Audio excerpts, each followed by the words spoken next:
हम ब्रजवासियों के मध्य ठाकुर जी प्रकट भय और प्रकट है करके सब ब्रजवासी को हाथ पकड़ करके ले गए। बोले ये गिरिराज महाराज यही हैं आपके कुल देवता, यही हैं आपके इष्ट, इन्हें छोड़ और कोई को मत भजो। लेकिन सौभाग्य है राजस्थान के कि किन्हीं किन्हीं कारणों से हमारे ब्रज के ठाकुर जी राजस्थान आ गए।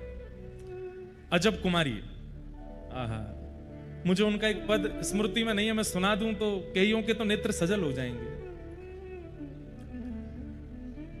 श्रीनाथ जी दर्शन करने के लिए गई गोवर्धन में, जब श्रीनाथ जी विराजते थे, आज से लगभग 500 वर्ष पहले। श्री गिरिराज जी में जब श्रीनाथ जी विराजमान थे, ये श्रीनाथ जी श्रीनाथ तो हैं पर इनका मूल नाम गोवर्धन नाथ है, ये गोवर्धन नाथ ही हैं। और ये श्री यशोदा जी के हृदय के लाला हैं। जैसे चित्रकार अपने चित्त में जो छवि होती है उसको प्रकट करता है, ये छवि किसके चित्त की है? ये यशोदा जी के चित्त की छवि है, लाला की। कथा ऐसी है कि जब ठाकुर जी ने गिरिराज जी धारण किए तो सब ब्रजवासी ठाकुर जी को टकटकी लगा करके देख रहे, लाला तेने अपनी नेक्सी सी उंगरिया पे इतना बड़ा पर्वत उठाई लियो। ठाकुर जी बोले हम बे, जो चर्चाएं हुई ब्रजवासियों की सब आनंद हुआ, लेकिन यशोदा मैया को चिंता हो रही है। क्यों? 7 बरस के मेरे लाला ने इतना बड़ा पहाड़ उठाई लियो, कहीं जे पहाड़ मेरे लाला के हाथ के ऊपर या लाला के ऊपर कोई कष्ट नहीं दे दे।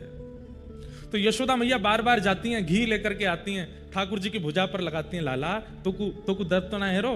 ठाकुर जी के नाम मैया मैं तो बिल्कुल चकाचक खड़ा हूं, और तू मेरे सामने बैठी रहे तो देखो तो रहूंगा, मुंह में बल आतो रहेगो। 7 दिन 7 रात्रि के गिरिराज धरण लीला उत्सव में ब्रजवासी सोए भी, ब्रजवासी कहीं घूमने डोलवे भी, गिरिराज जी के नीचे डोल भी रहे हैं, लेकिन एकमात्र यशोदा मैया हैं जो टकटकी लगा करके लाला को देख रही हैं और बार बार प्रार्थना कर रही हैं, हे हमारे इष्ट देवता, हे हमारे कुल देवता, हे हमारे पितर देवता, मेरे लाला की रक्षा करियो, मेरे लाला को बल बढ़ाइयो, मेरे लाला को कहीं बल कम नहीं है जाए, कहीं ये गिरिराज नीचे नहीं आ जाए। हे गिरिराज बाबा, तो को इतने लड्डू उनको भोग लगाऊंगी, तो पर इतना दूध चढ़ाऊंगी, तू मेरे लाला के काज रुई के फोआ की तरह है जाइयो, नीचे मत आइयो। जैसे एक मातृ प्रेम वात्सल्य। तो इन 7 दिनों में ये छवि ऐसी बस गई यशोदा मैया के चित्त में, जब ठाकुर जी व्रत छोड़ करके चले गए द्वारिका, 100 वर्ष बाद जब ब्रजवासियों से मिले तो यशोदा मैया लाला से मिलती हैं। और उस समय सब लोग ध्यान से सुनना, इधर देखो, उस समय ठाकुर जी यशोदा मैया से कहते हैं, मैया मैं तो एक बात पूछूं? हाँ लाला पूछ। मोए ब्रजे छोड़े भय, आपको ब्रजभाषा समझ आ रही है ना? हाँ।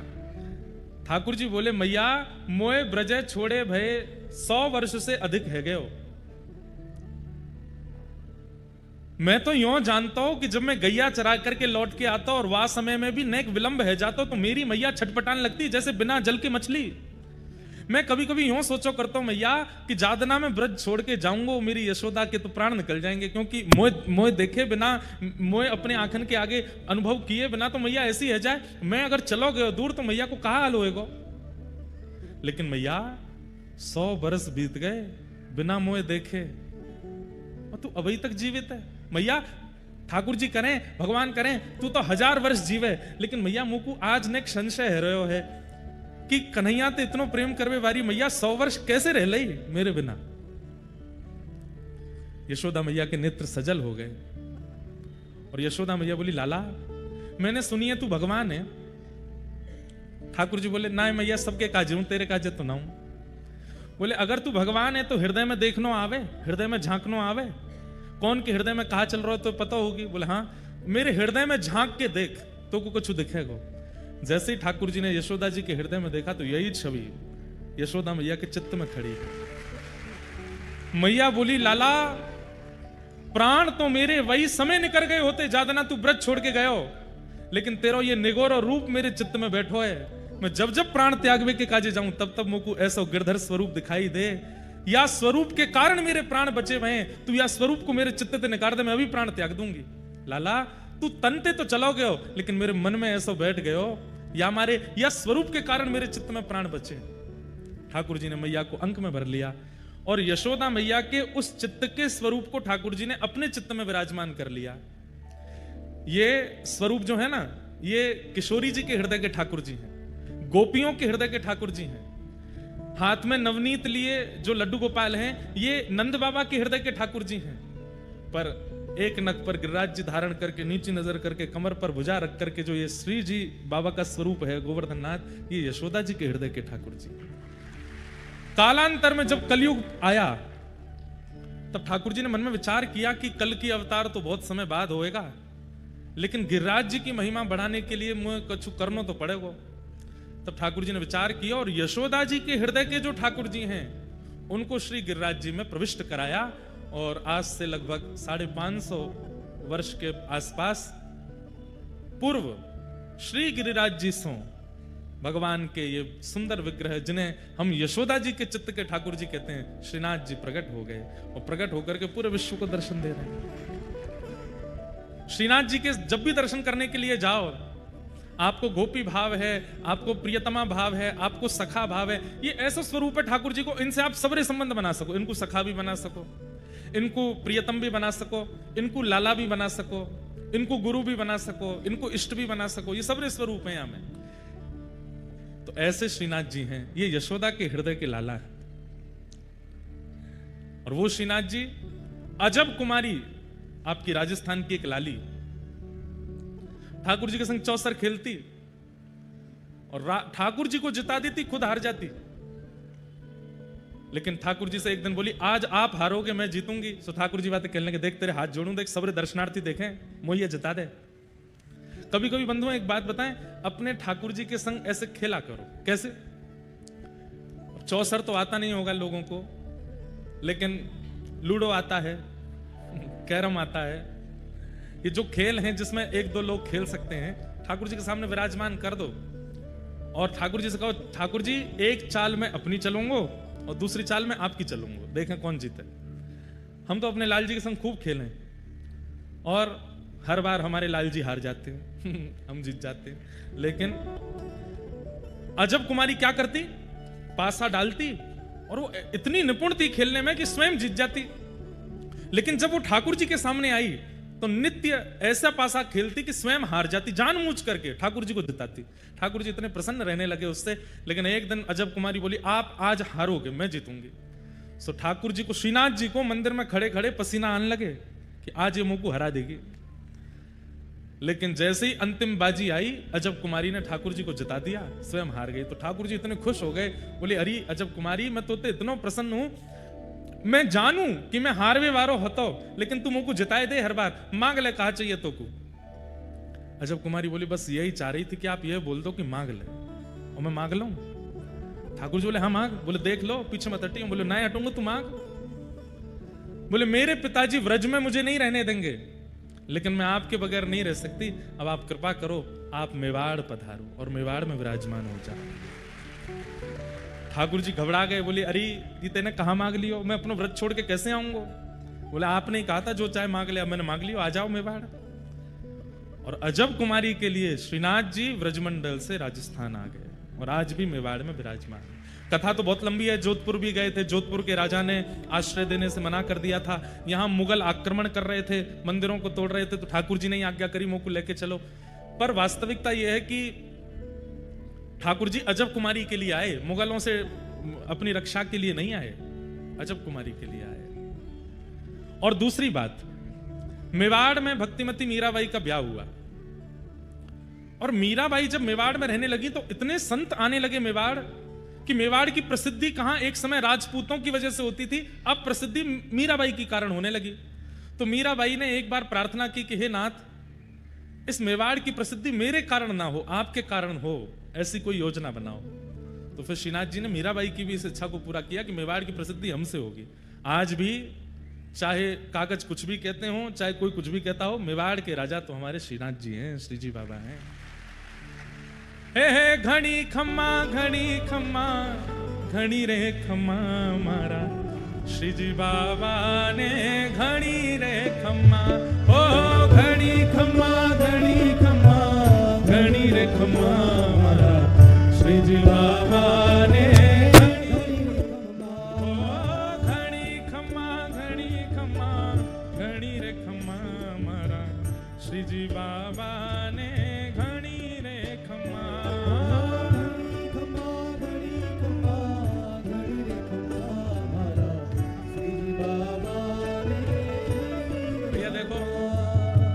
भाषा ब्रज की है, ये भाषा तो आप लोगों की है, राजस्थान के आप लोग हैं, आपको ऊंचे स्वर में गाना चाहिए। गाइए भाव से, हे घणी खम्मा घणी रे खम्मा मारा श्री जी बाबा ने घणी रे खम्मा। घणी खम्मा घणी रे खम्मा मारा श्री जी बाबा ने घणी रे खम्मा। नंदनो दुलारो कान जसोदानो लाला, नंदनो दुलारो कान हे नंदनो दुलार कान यशोदानो लाला।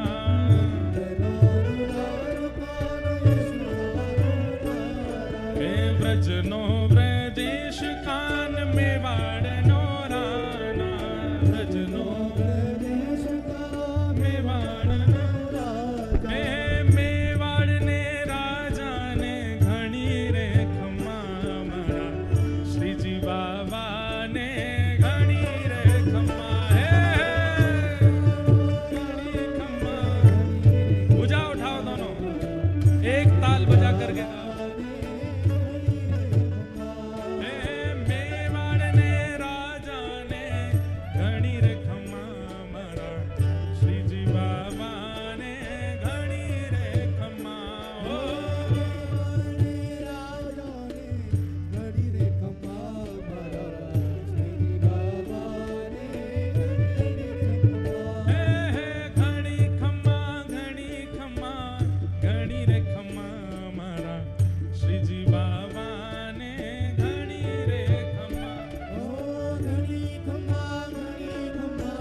श्याम छे मुरलीधर नाम छे, रंग रूप श्याम छे मुरलीधर नाम छे, रंग रूप श्याम छे मुरलीधर नाम छे, रंग रूप श्याम छे मुरलीधर नाम छे। हाँ मुरली मां सुंदर सुंदर राधा जी नो नाम छे, मुरली मां सुरमा सुंदर राधा जी नो,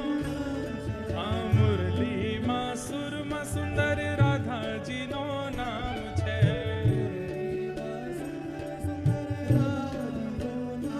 हे मुरलीधर श्याम ने घणी रे खम्मा मारा श्री जी बाबा ने घणी रे खम्मा। हे मुरलीधर श्याम ने घणी रे खम्मा मारा श्री जी बाबा ने घणी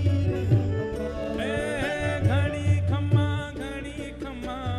घणी रे खम्मा मारा श्री जी बाबा ने घणी रे खम्मा। घणी खम्मा घणी रे खम्मा मारा श्री बाबा ने। अच्छा भजन तो पूरा हो गया, ये बताओ ये राजस्थानी था कि गुजराती था? ये 6 शब्द आ रहा है तो हमको लग रहा है गुजराती है शायद। गुजराती था क्या? राजस्थानी है? मारवाड़ी है? पता ही नहीं कहा है भैया, बस गा दियो हमने तो। दोनों भुजा उठा के गाओ, हे घणी खम्मा घणी रे खम्मा मारा श्री जी बाबा ने घणी रे खम्मा। घणी खम्मा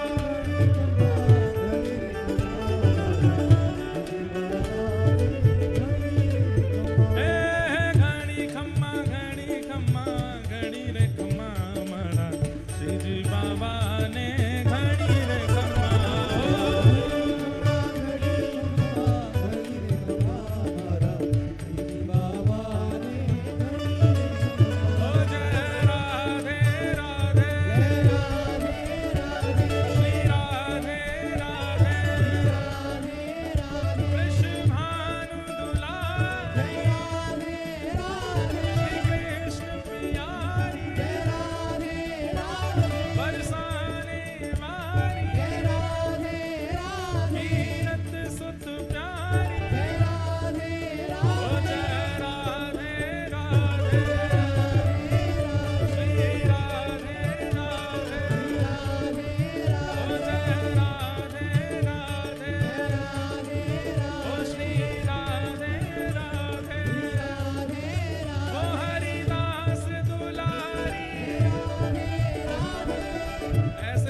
राधे। इतने लोग बैठे हैं, श्रीनाथ जी तक स्वर जावे, ऐसे बोलो ओ हरिदास दुलारी बरसाने वाली वृषभानु दुलारी कीरत सुत प्यारी ओ जय राधे राधे श्री राधे राधे जय राधे राधे राधे श्री राधे राधे ओ जय राधे राधे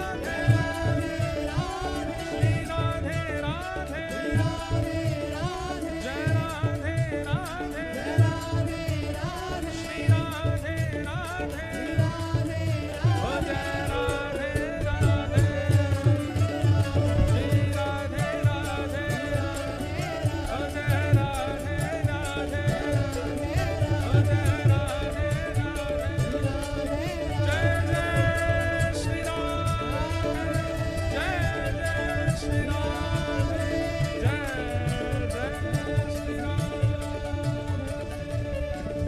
बोल श्रीनाथ प्यारे की पूछरी के लौटा की प्यारे।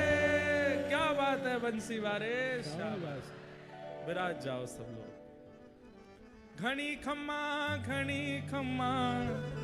घनी रे खम्मा मारा श्री जी बाबा ने घनी रे खम्मा घनी खम्मा घड़ी रे खम्मा मारा श्री जी बाबा ने घड़ी रे खम्मा। ऐसे श्रीनाथ जी आपके कोटा के थोड़ी दूरी पर ही हैं, तो वहां भी जाएंगे। आइए कथा के कुछ क्रम में हम लोग प्रवेश करें। भागवत जी का प्रथम श्लोक, कल हम लोग महात्म सुन रहे थे, अब कथा के प्रथम श्लोक से आज की कथा का प्रारंभ करते हैं। सब लोग नेत्र बंद करके अपने इष्ट का स्मरण करें। सप्ताह कथा का आज से यहाँ प्रारंभ हो रहा है और भाव से इस श्लोक को श्रवण करें। जन्माद्यस्य तोऽन्वयादितरतः चार्थे स्वविज्ञस्वराट्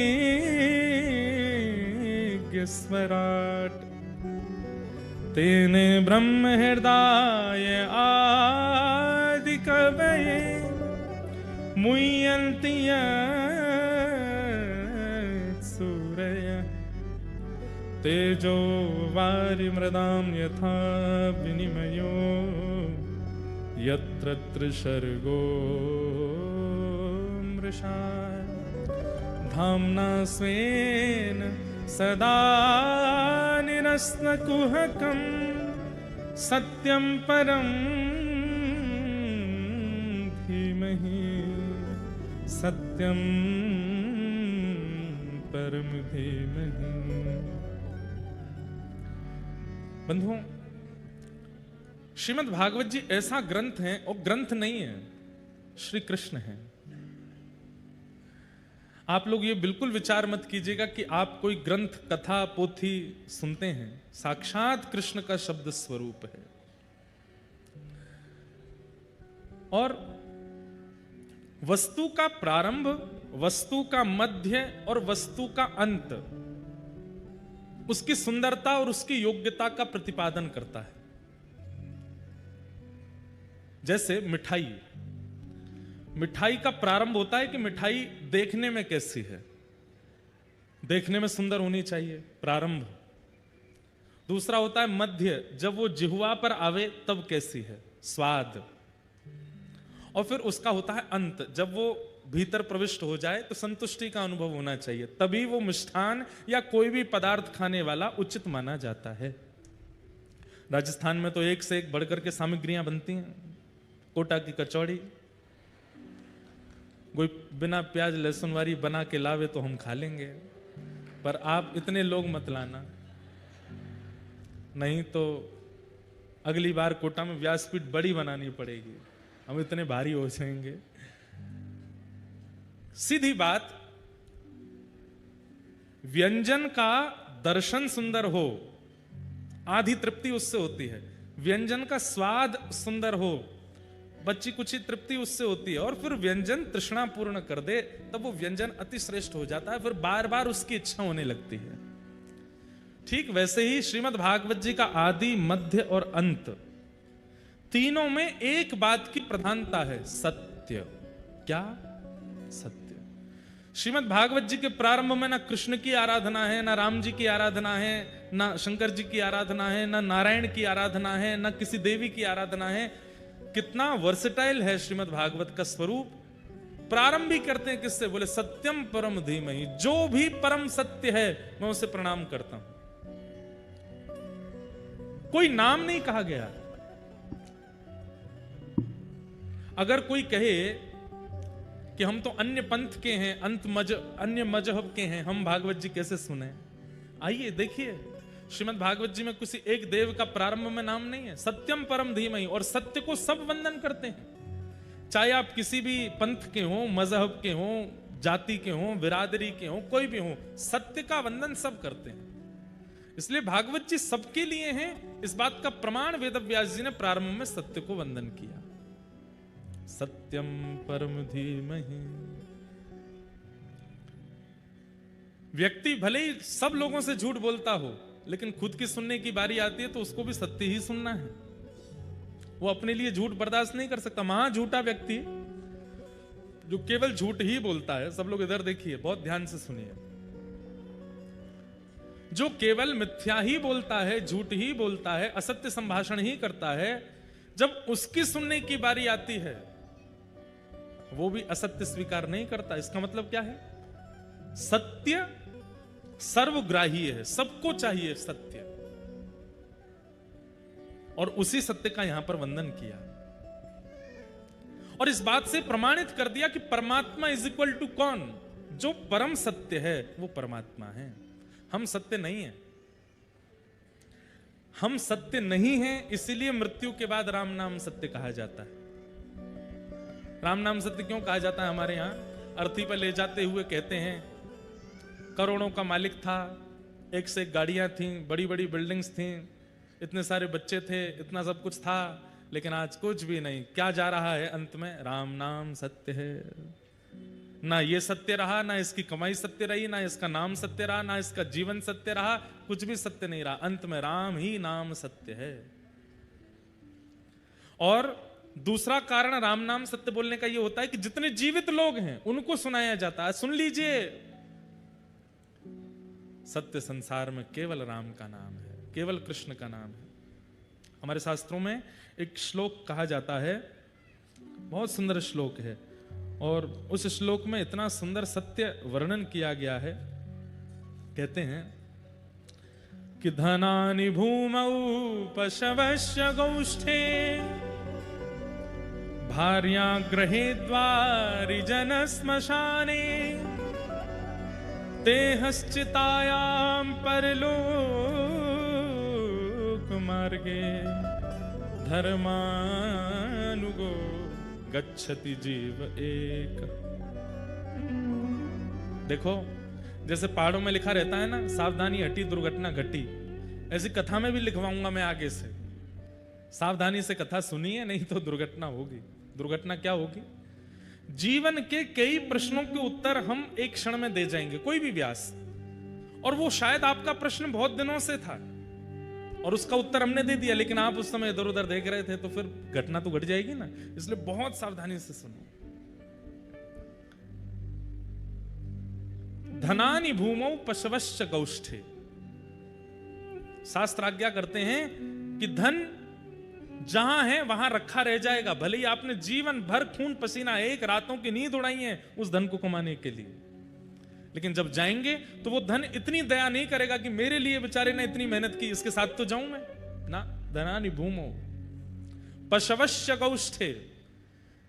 अपनी ड्रीम गाड़ियां खरीदी, जो भी कुछ कमाया जीवन में, लिया नया नया, वो भी केवल अपने गराज में खड़े रह जाएंगे। वो भी नहीं आएंगे कि भाई चलो हमारे स्वामी जा रहे हैं, हम भी चलें साथ में। आप कहेंगे महाराज जी ये तो सब निर्जीव हैं। निर्जीवों की बात मत करो, जीवितों की बात करो। तो शास्त्र आज्ञा करते हैं, धनानि भूमौ पशवश्च गौष्ठे भार्या गृहे द्वारी। पत्नी घर के द्वार तक जाती है, जिसके साथ फेरे लिए। देखो, कथा ना सत्य बोलती है। कथा में वक्ता भले ही दंपति सामने बैठे हैं, पति पत्नी कथा सुन रहे हैं, फिर भी यहां सत्य ही बोला जाता है और सबको सुनना पड़ता है। पति के जाने पर या पत्नी के जाने पर, पत्नी जाए तो पति तो चला जाता है शमशान तक, पर पत्नी नहीं जाती। पत्नी घर के द्वार तक जाती, उसके आगे नहीं जाती। क्यों? आपने तो फेरे लिए थे, ब्याह किया था, जन्म जन्म साथ रहेंगे, मरेंगे जिएंगे साथ में, फिर भी पत्नी घर के द्वार से आगे नहीं जाती। आप कहेंगे महाराज जी पत्नी तो आई थी 25 साल के बाद, 25 साल पहले जो मेरे साथ थे वो तो मेरे साथ जाएंगे। तो कहते हैं जनश्मशाने, वो भी केवल शमशान तक जाते। कहां एक कील लगने पर, थोड़ी सी चोट आ जाने पर पूरा घर भागता था, अरे बाबू को लग गई, लगाओ इसको, कुछ चोट लग गई, ये हो गया, वो हो गया, ठीक करो, ये नहीं होना चाहिए, वो नहीं होना चाहिए, डॉक्टर साहब इसको ठीक करो। और उसकी मृत्यु हो जाने पर वो भी केवल शमशान तक साथ जाते हैं, उसके आगे नहीं जाते। आप कहेंगे महाराज जी 25 साल तक शरीर के लोग साथ में थे, लेकिन ये देह, ये शरीर तो मां के गर्भ में मेरे साथ में था, ये शरीर तो सबसे पहले से मेरे पास है। तो देहस चितायाम, देह भी केवल चिता तक जाता है। और जल करके वायु वायु में मिल जाती है, जल जल में मिल जाता है, अग्नि अग्नि में मिल जाती है, पंचभूत जो हमारे अंदर हैं सब बिखर जाते हैं, सब अपना अपना अंश लेकर के चले जाते हैं। ये नरक स्वर्ग या वैकुंठ गया कौन? शरीर तो यहीं जल गया। और वो जीवात्मा गई भी तो उसको लेके गया कौन? उसके साथ गया कौन? तब शास्त्राज्ञा करते हैं देहश्चितायाम परलोक मार्गे धर्मानुगो गच्छति जीव एक। उसने जीवन में जितनी बार राम नाम कहा, जितनी बार कृष्ण नाम कहा, जितनी बार राधा नाम कहा, जितनी बार नारायण कहा, वो समस्त भगवान नाम एक साथ प्रकट हो जाते हैं। जितने राम उतने राम प्रकट हो जाएंगे, जितने कृष्ण उतने कृष्ण प्रकट हो जाते हैं, जितने नारायण उतने नारायण प्रकट हो जाते हैं। और फिर सब एक रूप धारण करके हाथ पकड़ते हैं, चलो अब आगे की यात्रा पर चलो। वो नाम से नाम ही प्रकट हो जाता है, वो नाम ही साथ जाता है। नामी मतलब ईश्वर।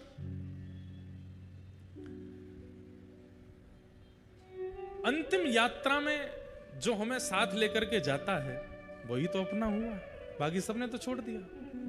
और हमारे यहां तो बड़े नियम है, शमशान से जब लौट के आते हैं तो नियम है कि भाई लोग पीछे मुड़ के नहीं देखेंगे। और फिर कंकड़ और वो मिट्टी उठाते हैं, ऐसे पीछे डाल देते हैं, नीम खाते हैं, कड़वा मुंह करते हैं। क्यों?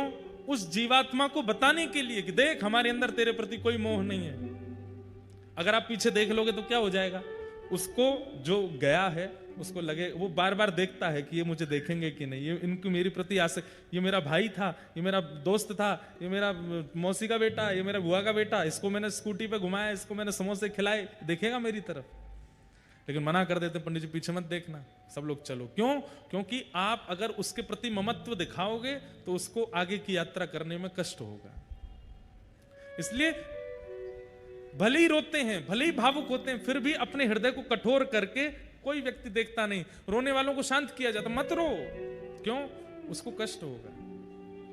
पर ये तो संसार का नियम है, हमने इतना उसको अपना मान लिया है कि फिर उसके प्रति रोते हैं। इसलिए भैया हरि नाम, हम आप सब लोग ठाकुर जी को कब देख पाएंगे ये कोई, इसका कोई पता नहीं है। हाँ, हम इतना ही देख सकते हैं कि नाथद्वारा में श्री जी बाबा को देख लें, वृंदावन में राधा वल्लभ जी, राधा रमण जी, बिहारी जी को देख लें, जयपुर में गोविंद देव जी को देख लें, यही हमारे ठाकुर हैं। प्रत्यक्ष चलते फिरते ठाकुर जी इस कलिकाल में हमें दिखेंगे, इसका कोई पता नहीं है। हमारे पास केवल उनका नाम है, बस उस नाम का आश्रय ले लीजिए। नाम एक क्षण के लिए भी आप उसका त्याग मत करो, वही परम सत्य है। उसी परम सत्य नाम को यहां पर प्रणाम किया गया। सत्यम परम धीमहि, हम नाम को वंदन करते हैं।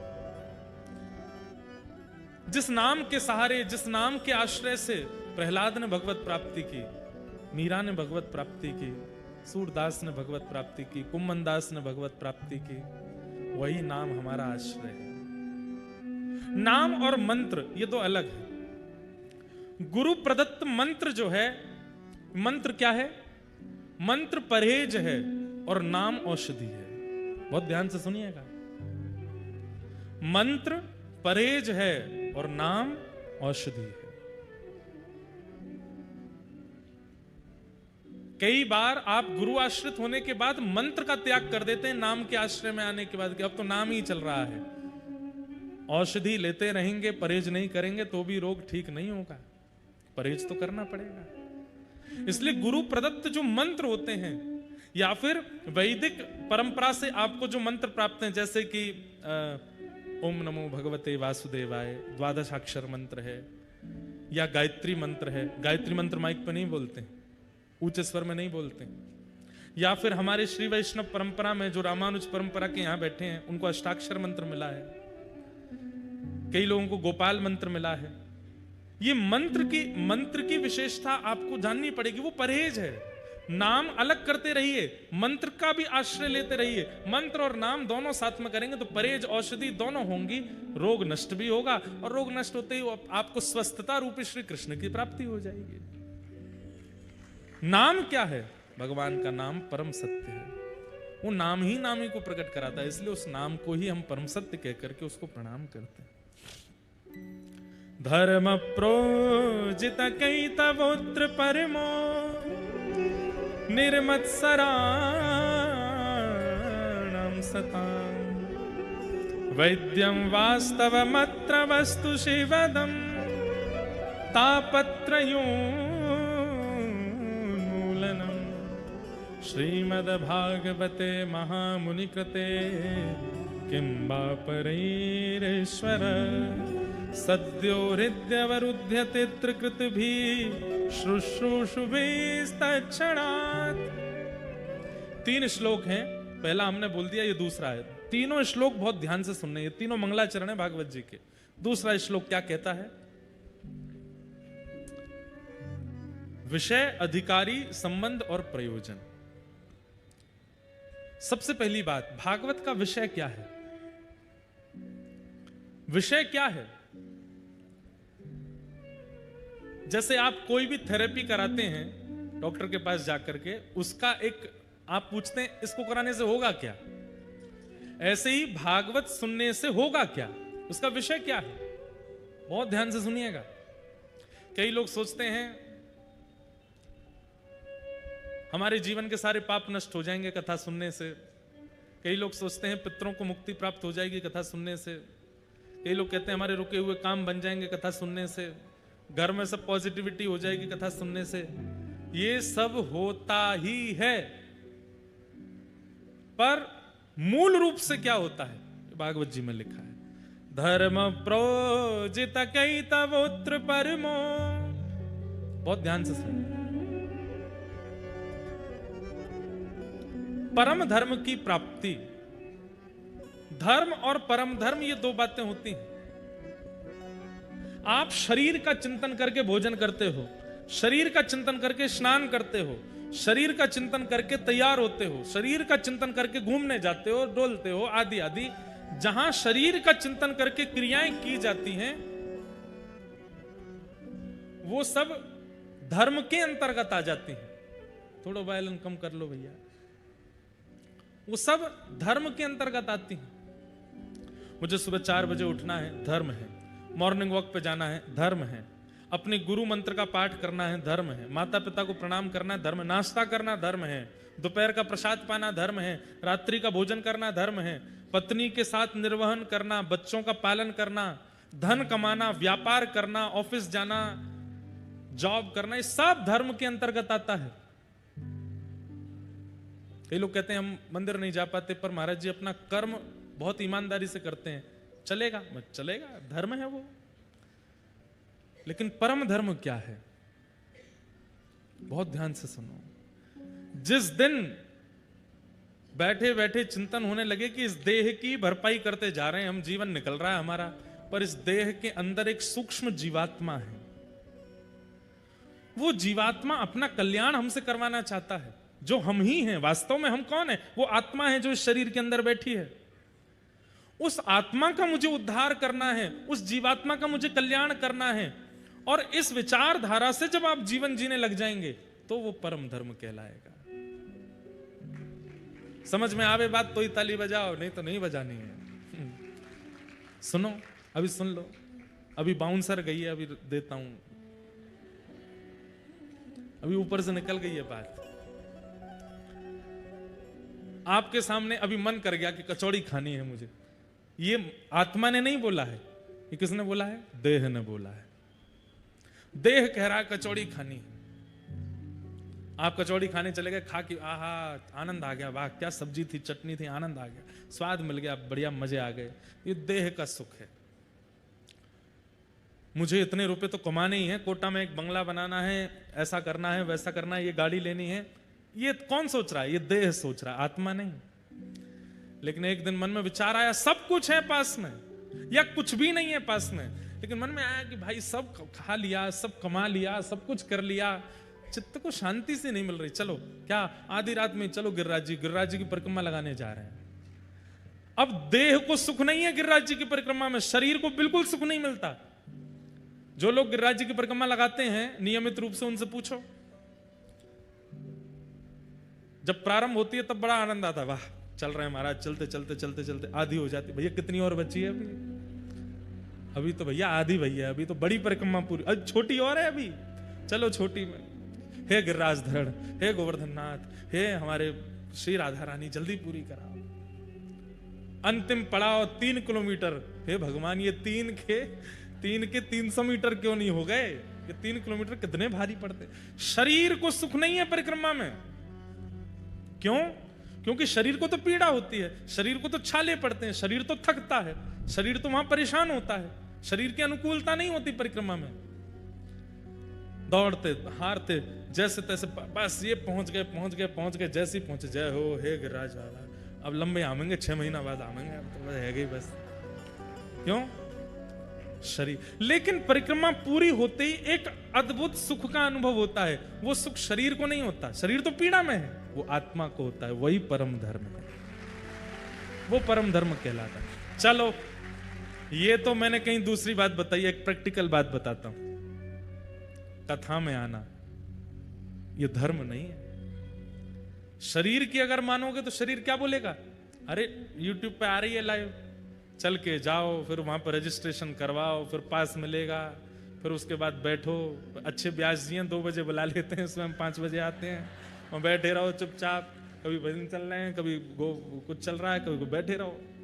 कभी कोई कहीं से उठ रहा है, कभी कोई कहीं से प्यास लगे तो फिर बाहर जाओ, फिर अंदर आने के लिए मगजमारी करो, हे भाई मेरी जगह पे तू कैसे बैठा। इतनी हड़कम शरीर कहता जान दे सबको, यहीं बैठे रहो। ये रजिस्ट्रेशन पता है क्यों हो रहे हैं? जो वास्तव में शरीर धर्म में रहते होंगे वो आएंगे ही नहीं। मैं सोचते कहा करना वहां जाके, यहीं घर पे ही सुन लेंगे, यूट्यूब पे आ ही रही है कथा। लेकिन जिनके हृदय का परम धर्म बोलता है वो रह नहीं पाते। कहते भाई रजिस्ट्रेशन करवाना पड़ेगा, पास लेनी पड़ेगी, मगजमारी करनी पड़ेगी, 1 बजे जाके बैठना पड़ेगा, तभी आगे जगह मिलेगी। बैठेंगे लेकिन जाएंगे। 1 बजे से लेकर 6 बजे तक प्रतीक्षा करेंगे, 6:30 तक प्रतीक्षा करेंगे, 7:30 तक प्रतीक्षा करेंगे। किसके लिए? कि व्यासपीठ पर व्यास जी बैठ करके जब अपने शब्द सुनाने प्रारंभ करेंगे, क्या मिल रहा है आपको? कुछ भी तो नहीं। कोई कचौड़ी तो फेंकना रहो ऊपर से, रसगुल्ला तो लुटाना रहो। काय को बैठे हो इतने आराम से, इतने ध्यान से, इतने धैर्य पूर्वक, इतने आनंद में? जब मैं यहाँ प्रवेश करा मुझे तो डर लग रही थी, मैं 2-4 तो यूं गुर्रा मेंगे। बढ़िया आए व्यास जी, इतनी देर लगा दी। हम पायलट से कहे मैंने जल्दी उड़ाए दो यार, वो महाराज जी जितनी स्पीड है उतनी तो चलूंगा मैं।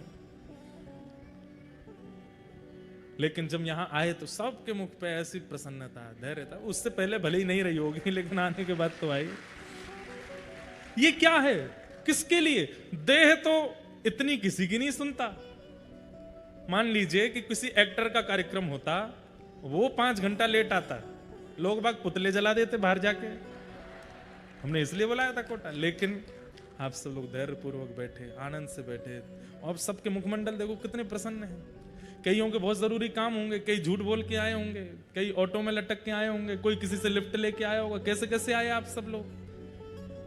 सबकी अपनी अपनी जिम्मेवारियां हैं, सबका अपना घर है, सबका अपना व्यापार है, पर सब छोड़ करके किसके लिए आए? देह के लिए तो नहीं आए, आत्मा के लिए। यही परम धर्म है। यहां पर आप देह चिंतन नहीं कर रहे हो, यहां पर आप आत्मचिंतन कर रहे हो। यहां पर बस वो शब्द जो यहां प्रकट हो रहे हैं, वो कीर्तन जो यहां प्रकट हो रहा है, वो लीलाएं कथाएं जो यहां प्रकट हो रही हैं, वो देह को सुख नहीं दे रही हैं, वो चित्त को सुख दे रही हैं, वो आत्मा को सुख दे रही हैं। यही परम धर्म है। और भागवत जी का यही उद्देश्य है कि सुनने वाला व्यक्ति एक स्थिति में आकर के देह के अभिमान का त्याग करके अपने आत्मचिंतन का विचार करे और आत्मचिंतन की क्रियाओं में लग जाए, फिर वही करे जिससे आत्मा को सुख मिले। यही भागवत का मूल विषय है। मीराबाई कहती हैं, मैं तो गोविंद रा गुण गासूं, राणा जी रूठे तो मने काय करसे। अरे आप कहती हैं कि राणा रूठता है, राजा रूठता है, आपका देवर आपके ऊपर विष पहुंचाता है, कभी शेर को पीछे छोड़ देता है, कभी आपको मरवाने के षड्यंत्र करता है। अरे इससे अच्छा तो नाम गाना छोड़ दो। अरे नाम गाना छोड़ दूं? एक व्यक्ति रूठेगा, एक व्यक्ति नाराज होगा, इसके लिए मैं नाम छोड़ दूंगी? चरणामृत रा नैम हमारा, चरणामृत रा मैं तो नित उठ दर्शन पासूं, मैं तो नित उठ दर्शन पासूं। ओ राम नाम रा जहाज चला स्या, राम नाम रा जहाज चला, मैं तो भव सागर तर जासूं, मैं तो भव सागर तर जासूं। ये राणा कौन है जिसके लिए मीराबाई कह रही है? शरीर। अरे ये रोएगा, इसको दर्द होगा, ये चिल्लाएगा, ये भूख के मारे व्याकुल होगा, इसके लिए मैं कथा सुनना बंद कर दूं? इसके लिए मैं गिरिराज जी जाना बंद कर दूं? इसके लिए मैं सत्संग करना बंद कर दूं? अरे ये चाहे रोए, चाहे बिलके, चाहे इसका जो हो, मैं तो गोविंद ना गुण गासूं, राणा जी रूठे तो मने काय करसे। मैं तो गोविंद ना गुण गासूं, राणा जी रूठे तो मने काय करसे। इसे कहते हैं परम धर्म। जहां देह की चिंता नहीं करते आप, शरीर की चिंता नहीं करते, अपने आत्मा का चिंतन और उस आत्मा के कल्याण का चिंतन आपको व्याकुल करता है।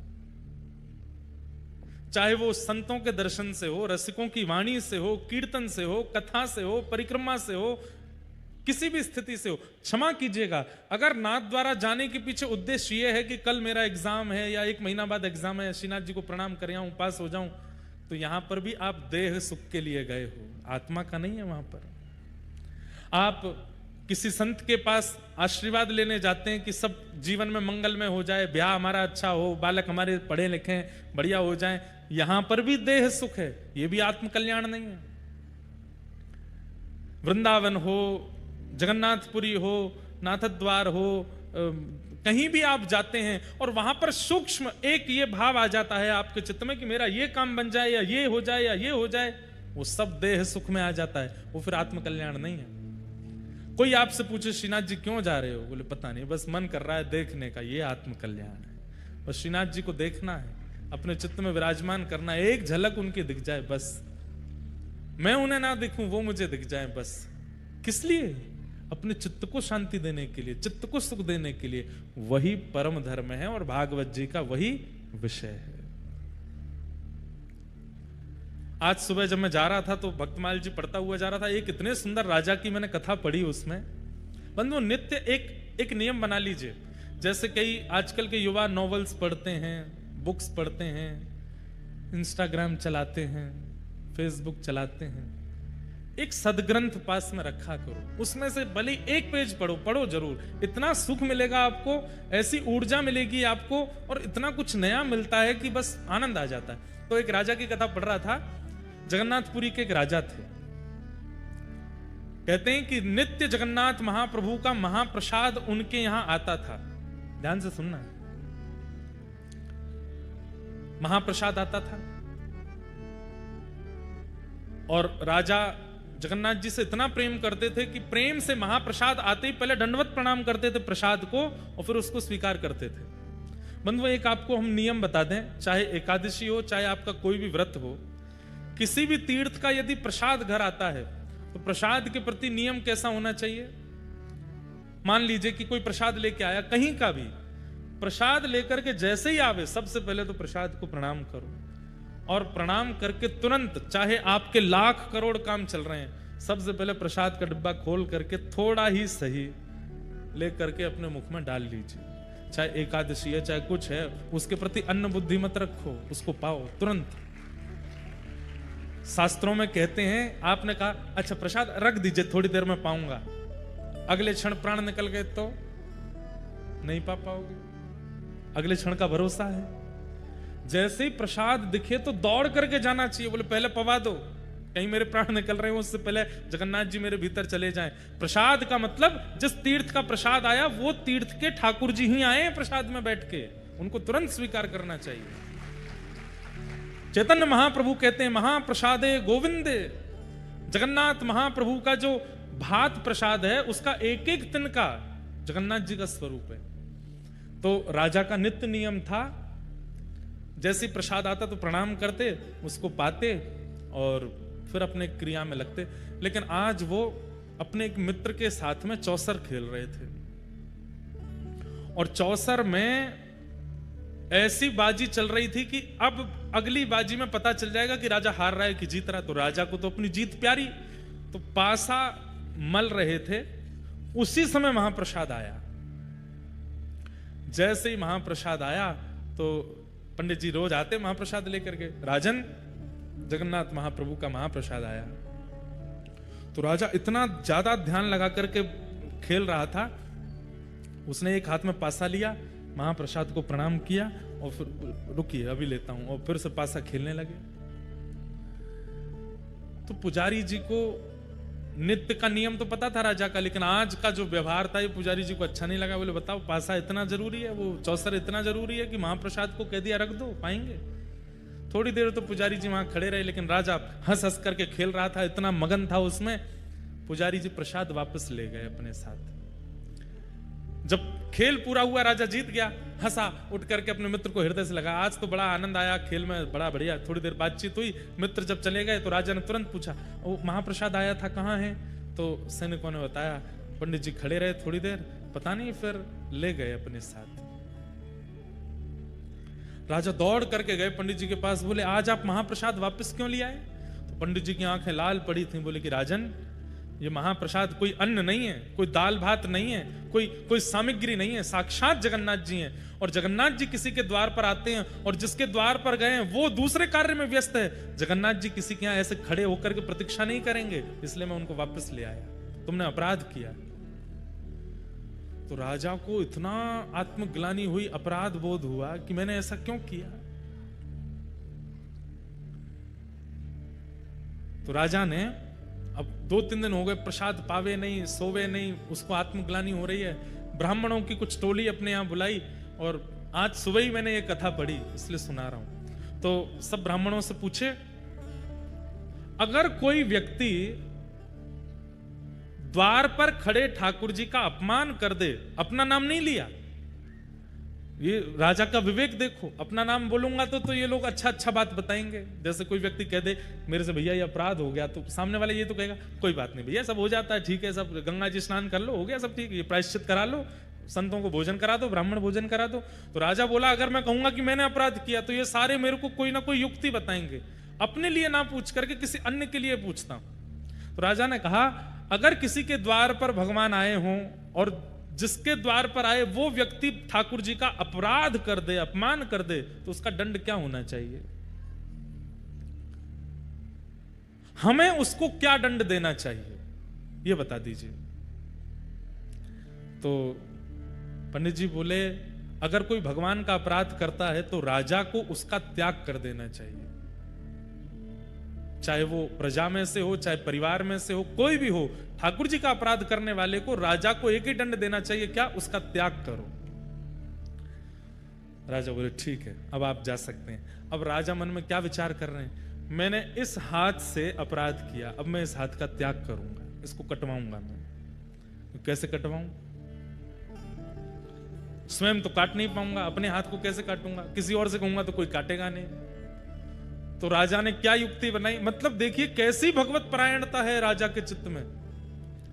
2-3 दिन से जानबूझ करके अपना चेहरा ऐसे बनाया कि बहुत चिंता में है। मंत्री जी ने 3 दिन बाद बड़े संकोच में पूछा, राजन आप बहुत चिंतित दिखते हैं, क्या बात है?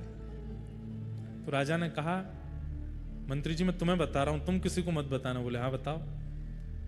रात में एक प्रेत मेरे कक्ष में आता है और उसका रूप स्वरूप नहीं दिखता, तो वो हल्ला करता है और खिड़की में से केवल अपना हाथ मुझे दिखाता है, और उसको देख करके मैं बहुत चिंतित होता हूं, भयभीत होता हूं, सामने आता नहीं है। उसकी मुझे बड़ी चिंता हो रही है, वो क्या करना चाह रहा है मैं समझ नहीं पा रहा। मंत्री बोले आप इतनी सी बात, आप चिंता मत करिए। बोले तो हमारी कुल देवी हैं, उनका खड़ग मैं लेकर के आऊंगा, उस खड़ग की नित्य पूजा होती है, और उस खड़ग को लेकर के मैं आपके कक्ष में सो जाऊंगा। आज रात में जैसे ही वो प्रेत अपना हाथ दिखाएगा मैं उसका हाथ काट दूंगा। राजा बोले हाँ ठीक है, तुम ये काम कर देना। मंत्री जी नीचे सो गए।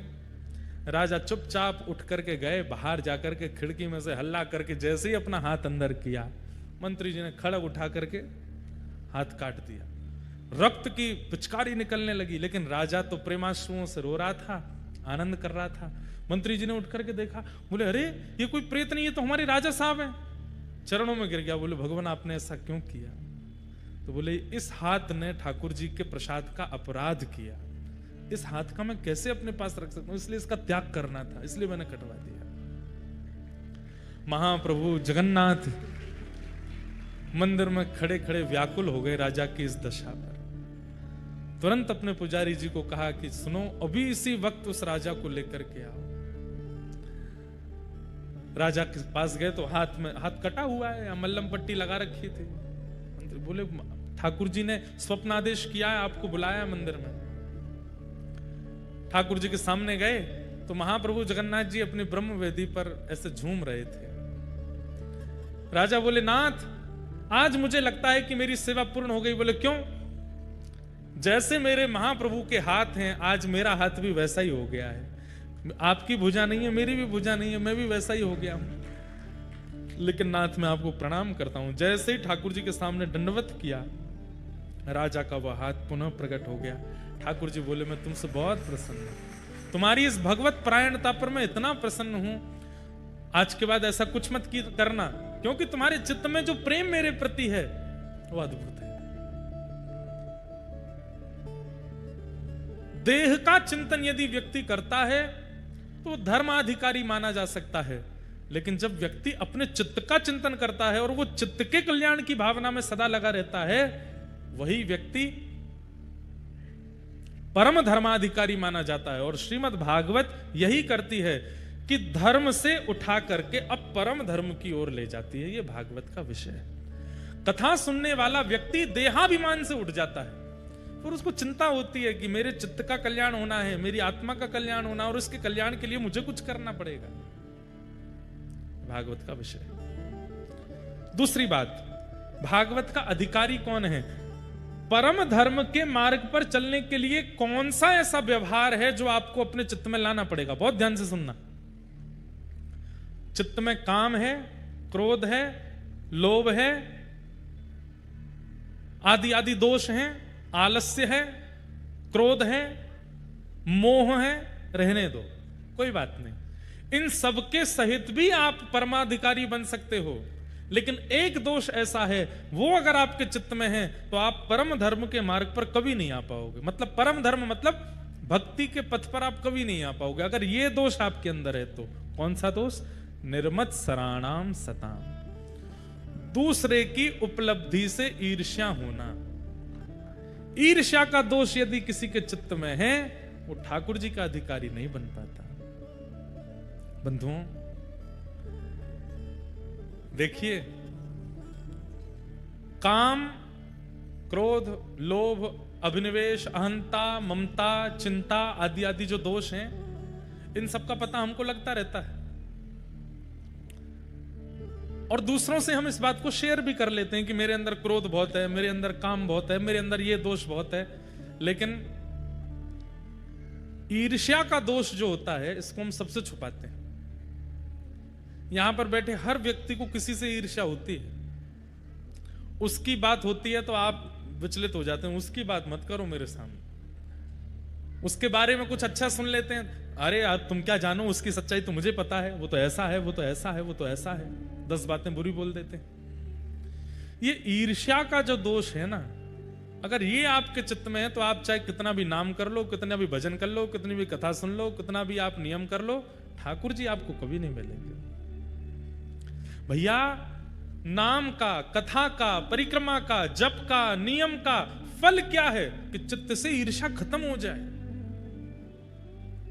अरे हम तो कहते हैं आज ही चिंतन करो, किसका नाम सुन के ईर्ष्या होती है, किस व्यक्ति की बातें सुनकर के ईर्ष्या होती है आपको। 7 दिन कथा सुनो और 7 दिन बाद उस व्यक्ति का फोटो देखना खोल के फोन में। अब ईर्ष्या नहीं हो रही, अब तो अच्छा सा लग रहा है, तो समझ जाओ कथा ने लाभ किया है, कथा ने फायदा कर दिया है। वो व्यक्ति सामने आकर के खड़ा हो जाए और आपके मन में आए यार जीवन भर में इसके अंदर दोष ही दिखता रहा, लेकिन इसमें भी दोष नहीं है, गुण ही है। समझाओ कथा, समझो कथा लगी आपको। लेकिन 7 दिन पहले जिसके प्रति जैसी भावना विचारधारा थी, 7 दिन बाद भी वैसी ही रही है। इसका मतलब कथा का प्रभाव नहीं हुआ, नाम का प्रभाव नहीं हुआ, परिक्रमा का प्रभाव नहीं हुआ, जप का प्रभाव नहीं हुआ, यज्ञ अनुष्ठान का प्रभाव नहीं हुआ। हर कथा, हर परिक्रमा, हर दर्शन, जितनी बार नाथ द्वारा जाओ उतनी बार आपके अंदर परिवर्तन होना चाहिए, उतनी बार आप बदले बदले आने चाहिए लौट करके, तो आपका जाना अच्छा है। साल नहीं तो हफ्ता में 3 बार जाओ, कोई फायदा नहीं। वही बात है कि डॉक्टर के पास हर हफ्ते, हर महीने में 1 बार चेकअप कराने जाते हैं, पर ना तो कचौड़ी छोड़ रहे हैं, ना घी छोड़ रहे हैं, ना मलाई छोड़ रहे हैं, ना शुगर छोड़ रहे हैं, चकाचक पा रहे हैं धुआंधार। और फिर डॉक्टर को जाकर कह रहे हैं आंखों के आगे काला काला हो जाता, कुछ करो ठीक हो जाऊं मैं। डॉक्टर कहेगा तुम ये नियम तो करते नहीं। भाई डॉक्टर के पास जाओगे तो फिर उसके बाद में कुछ परिवर्तन आना चाहिए ना, और वो परिवर्तन कैसे आएगा? श्रीनाथ जी के पास जाकर के कह दिया करो, हे श्रीनाथ जी हमारे कोटा में एक व्यक्ति रहता है, उससे मुझे बड़ी ईर्ष्या होती है, आप कृपा कर दो कि अब के मैं लौट करके जाऊं, उससे मुझे ईर्ष्या ना हो, उससे मुझे प्रेम हो जाए। अपने ईर्ष्यावान व्यक्ति के प्रति प्रेम की भिक्षा ठाकुर जी से मांगो, उससे मुझे प्रेम हो जाए ठाकुर जी, मैं उसके बारे में कभी गलत ना सोचूं। मेरे अंदर क्रोध बहुत बढ़ता जा रहा है, हे श्री जी बाबा कृपा करो मेरा क्रोध समाप्त कर दो, मुझे किसी की बात बुरी ना लगा करे, मैं सबसे अच्छे से रहा करूं, ऐसी कृपा कर दो। मेरे अंदर द्वेष बहुत आ गया है, मैं द्वेष का शिकार हो गया हूं, हे नाथ जी मुझे कृपा करो। आप ठाकुर जी के सामने जाकर के बोलेंगे, लौट करके जब आएंगे तो 0.1% ही सही पहले से दोष घटेगा। और दोष का घटना, दोष का समाप्त होना, यही कथा, कीर्तन, दर्शन, परिक्रमा का फल है। जिस दिन दोष शून्य हो जाएंगे उसी दिन ठाकुर जी मिल जाएंगे। ठाकुर जी ने देख लियो कि अब चकाचक है गो, अब बढ़िया है गयो है, अब प्रिय हो गया है, अब इसके अंदर कोई दोष नहीं है, ठाकुर जी मिल जाएंगे।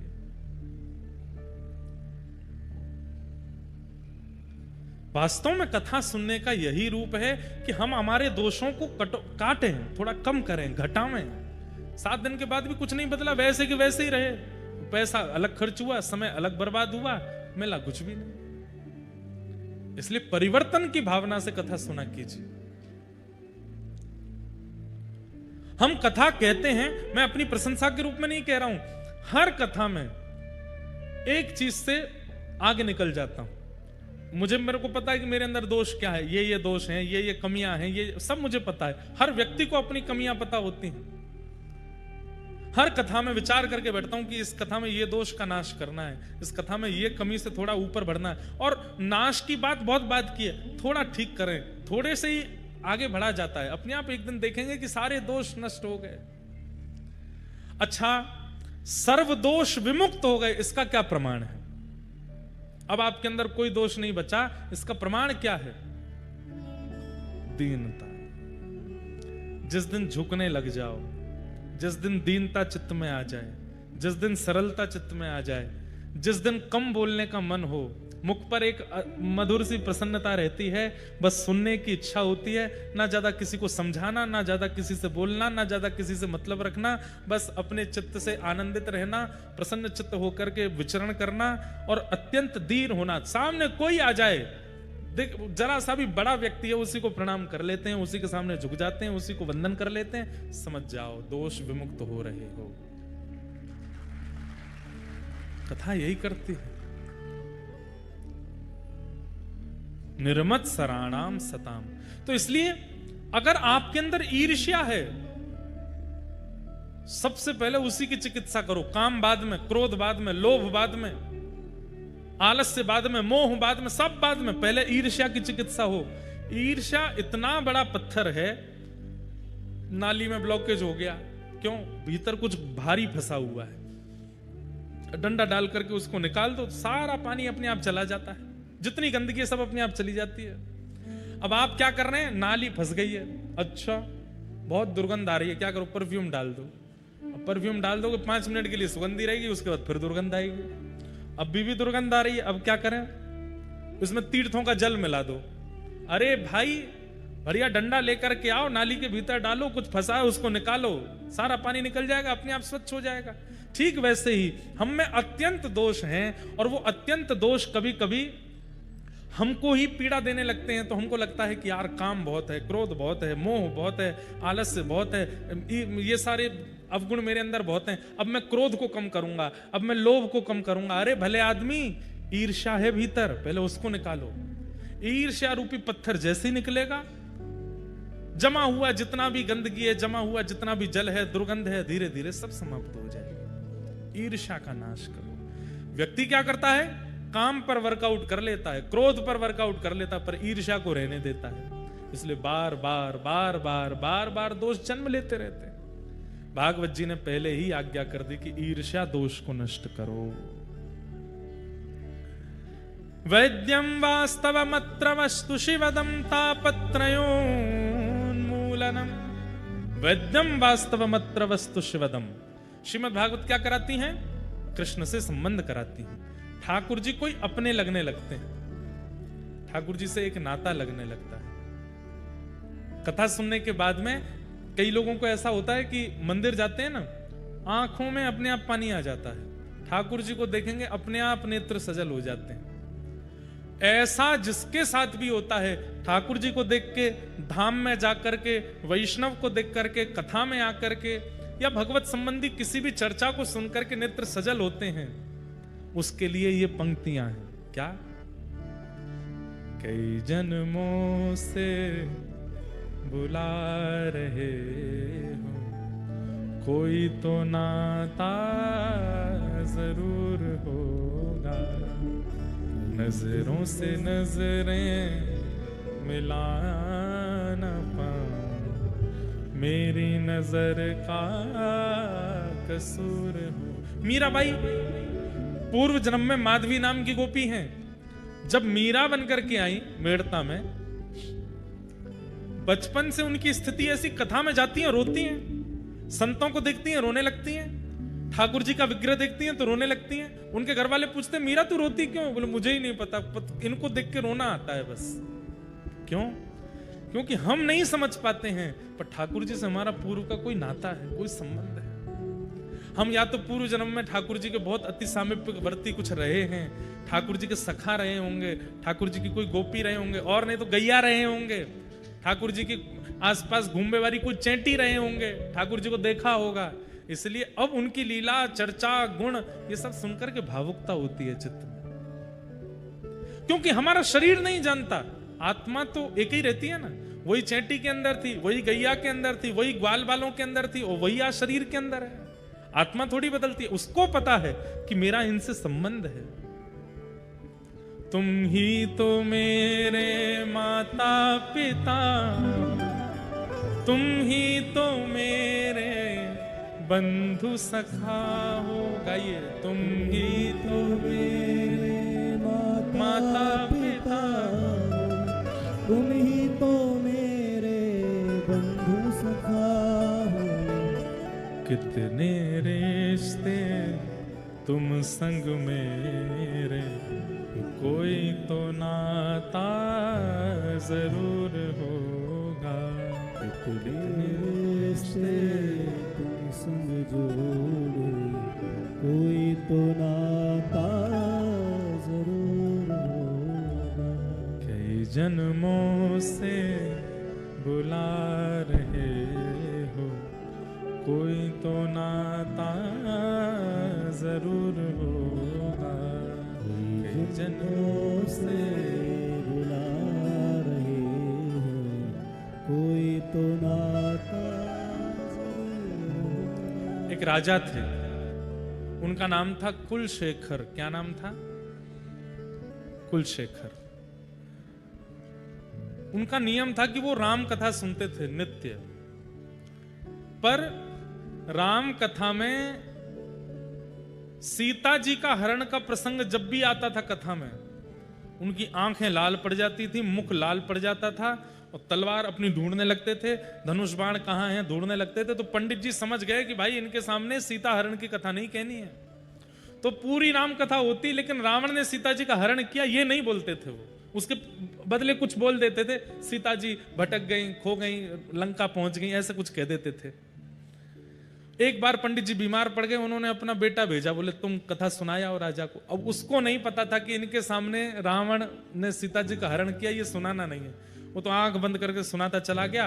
बोले कि महाराज राम जी तो वन में मृग के पीछे दौड़े, दूर से राम स्वर सुनाई दिया तो लक्ष्मण जी भी दौड़े, लक्ष्मण रेखा बना करके चले गए। इतने में ही लंकापति रावण एक ऋषि का रूप धारण करके आया, भिक्षा मांगने लगा। जैसे ही सीता जी भिक्षा देने आई, हाथ पकड़ करके उसने तुरंत अपने पुष्पक अपने विमान में बिठाया, ले जा करके लंका में उनको बंदी बना लिया। पूरी कथा सुना दी महाराज। राजा के तो आंखें लाल, मुख लाल, हाथ लाल, सब लाल पड़ गए। आज पहली बार उसने सुना था ये प्रसंग कि रावण ने सीता जी का हरण किया। उठ करके कहने लगा, व्यास जी ये रावण कहां रहता है? व्यास जी घबरा गए, लंका में। लंका कहां है? दक्षिण भारत में।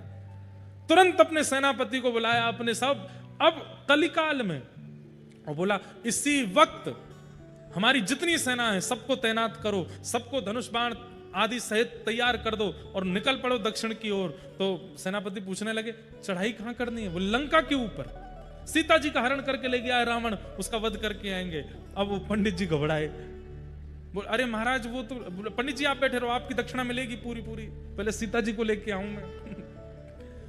कहते हैं कोसों दूर तक तो कुलशेखर राजा अपनी सेना लेकर के चला गया। अंत तो गत्वा सेनापति आदि बोले कि इतना धन खर्च होगा, इतनी सेना लेकर के जाना, इनके भोजन प्रसादी के प्रबंध करना, और लंका में रावण वावण कोई है ही नहीं है, और ये महाराज जी लेके जा रहे हैं पूरी सेना, और उनका क्रोध बिल्कुल कम नहीं हो रहा है। रात भर योजना बनाते हैं, लंका का नक्शा कैसा है, हम कैसे प्रवेश करेंगे भीतर, समुद्र पार कैसे करना है, सारी योजनाएं बनाते हैं मंत्रियों के साथ। मंत्री घबराते हैं, बोले कि ये भगवान ही इनका क्या होगा। रात भर मंत्रियों ने बैठ के राम जी से प्रार्थना करी, हे राघव जी अब आप ही हमें बचाओ। 4-5 दिन की यात्रा जब हो गई, राजा तो पूरे आवेश में लंका की ओर दौड़ रहा है। तभी बीच मार्ग पर देखते हैं, आहा नव कंज लोचन कंज मुख कर कंज पद कंजारो, श्री रामचंद्र कृपालु भज मन हरण भव भयदार। प्रभु श्री राम साक्षात प्रकट हो गए बीच मार्ग में, और मार्ग में प्रकट होकर के बोले राजा रुक जाओ रुक जाओ रुक जाओ। कमल नैन, नील स्वरूप ठाकुर जी का। और तभी थोड़ी देर में देखते हैं कि गोरे गोरे वदन के श्री लक्ष्मण जी भी आ गए, और तभी थोड़ी देर में देखते हैं कि आहा तप्त कांचन गौरांगी श्री जानकी जी भी आ गई। राजा चरणों में गिर गया, बोले आप कौन है प्रभु? बोले हम वही हैं जिनकी कथा तुम सुनते हो। अरे आप राम जी हैं? बोले हाँ। जानकी जी आप सुरक्षित हैं? मैं तो अभी लंका जा रहा था रावण के ऊपर चढ़ाई करने के लिए। बोले हम इसलिए बताने आए कि युद्ध पूरा हो गया है, रावण को हमने मार दिया। मार दिया आपने? बोला बढ़िया किया आपने मारा, नहीं तो मुझे मारना पड़ता जाके। ऐसे ऐसे भाव। उनके लिए कथा कोई कहानी नहीं है, उनके लिए कथा कोई शब्द नहीं है, उनके लिए कथा प्रत्यक्ष है।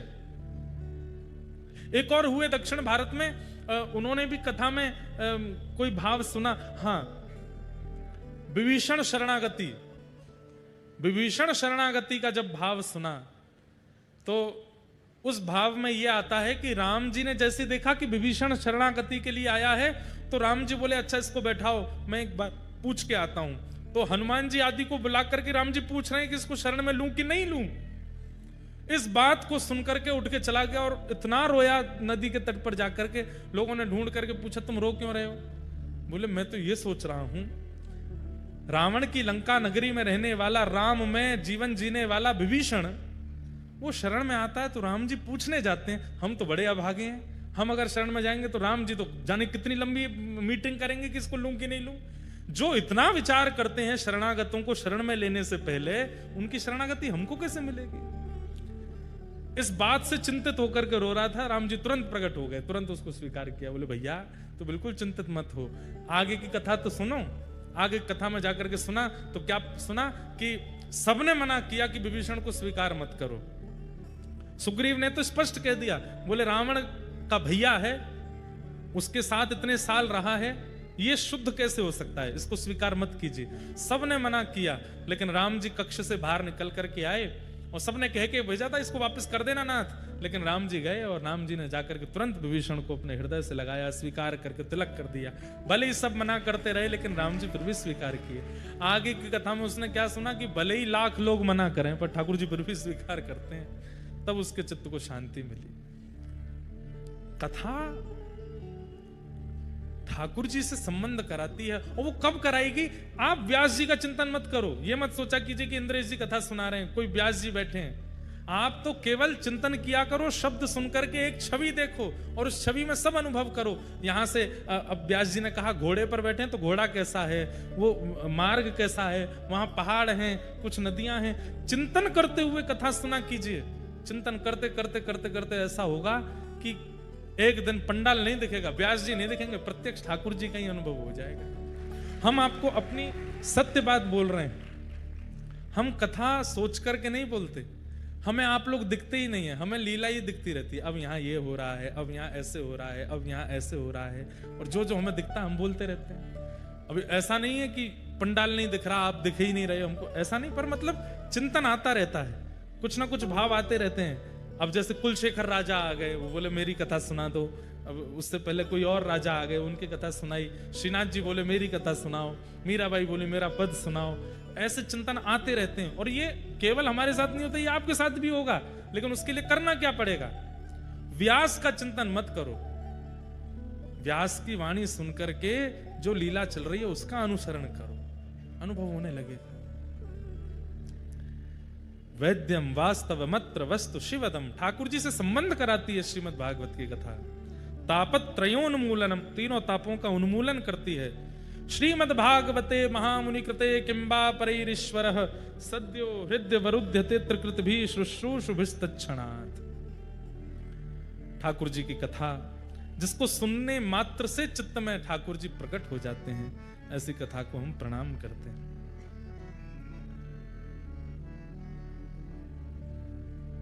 निगम कल्प तरोर गलितम फलम सुखमुखादमृतद्रव संयुतम पिबत भागवतम रसमालयम मुहुरहो रसिका भुवि भावुका। कथा सुनने मात्र से चित्त में ठाकुर जी विराजमान हो जाते हैं, चित्त में आकर के बैठ जाते हैं। श्रीमद् भागवत में इस बात को स्पष्ट रूप से कह दिया गया। बंधुओं, इन 7 दिनों में ठाकुर जी चित्त में विराजमान तो हो जाएंगे, पर असली दिनचर्या तो आपकी 8वें दिन से शुरू होगी, जिस दिन यहां कथा विश्राम हो जाएगी। घर पे आया मेहमान जितने दिन के लिए बोल के आया, उतने दिन में अगर चला जाए तो समझो खातिरदारी अच्छी नहीं हुई। लेकिन जितने दिन के लिए बोल के आया उससे अधिक रुक गया, समझो कि खातिरदारी हुई। या फिर जाते जाते रोने लगा तो समझो खातिरदारी बढ़िया हुई है। ठाकुर जी आपके चित्त में विराजमान तो हो गए कथा से, लेकिन वो सदा चित्त में स्थिर रहें, इसके लिए प्रयास आपको 7 दिन के बाद करना पड़ेगा। कथा तो हो जाएगी पूरी, पर वो ठाकुर जी चित्त से ना जाएं, ठाकुर जी सदा चित्त में रहने लगें।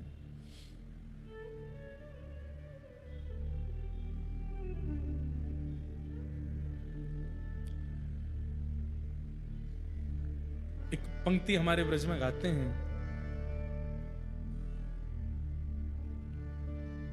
मन में बसे मेरे चोर प्रभु। मेरे मन में चोर हैं, काम क्रोध लोभ मोह। मन में बसे मेरे चोर प्रभु, उनको निकालो। ये घर है प्रभु आपका, अधिकार जमा लो। मेरे प्रभु राधा रमन, मेरा साथ निभाना। मेरे प्रभु राधा रमन, मेरा साथ निभाना। ओ मेरे प्रभु राधा रमन, मेरा साथ निभाना। मेरे प्रभु राधा, मेरा साथ निभाना। मन में बसे मेरे चोर प्रभु, मेरे मन में बहुत चोर हैं, उनको निकालो। क्यों? चोर कौन है? जो किसी अन्य की वस्तु पर अधिकार जमाता, उसको तो चोर कहते हैं। ये मन इस मन में काम का निवास नहीं होना चाहिए, क्रोध का निवास नहीं होना चाहिए, आदि आदि ये दोषों का निवास नहीं, ये सब तो चोर हैं। इस मन पर वास्तविक अधिकार किसका है? ये घर है प्रभु आपका, अधिकार जमा लो। मेरे प्रभु राधा रमन, मेरा साथ निभाना। मेरे प्रभु राधा रमन, मेरा साथ निभाना।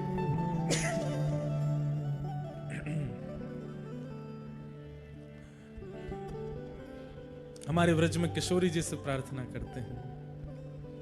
हाँ हाँ। किशोरी मोह सेवा में लीजो, लाडली सेवा में लीजो। घर जंजाल छुड़ाए, बास बरसाने को दीजो। किशोरी मोह सेवा में लीजो, लाडली सेवा में लीजो। सब लोग गाओ।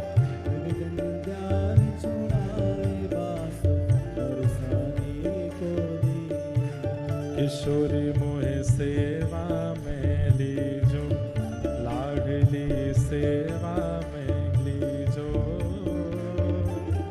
घर जंजाल छुड़ाए, वास बरसाने को लीजो। किशोरी मोहे सेवा में लीजो, लाडली सेवा में लीजो। घर जंजाल छुड़ाए, वास। और क्या मांगते हैं ब्रज के रसिक जन? पड़ी रहूं मैं द्वार तिहारे, रसिकन दर्शन पाऊं।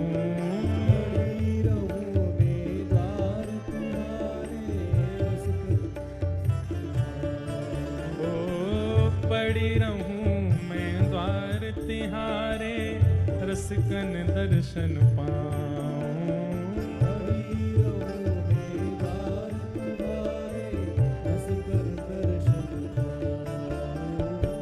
भगतन की रज धूल मिले तो अपने शीश चढ़ाऊं। भगतन की रज धूल मिले तो अपने शीश चढ़ाऊं। ओ भगतन की रज धूल मिले तो अपने शीश चढ़ाऊं। भगतन की रज धूल मिले किशोरी मोहे द्वारे रख लीजो, लाडली द्वारे रख लीजो, घर जंजाल छुड़ाए वास वृंदावन को दीजो। किशोरी मोहे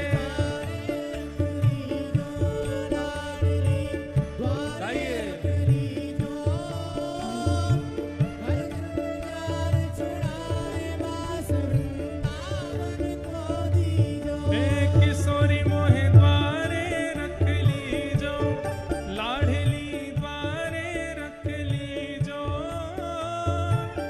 जग जंजाल छुड़ाए वास वृंदावन को दीजो।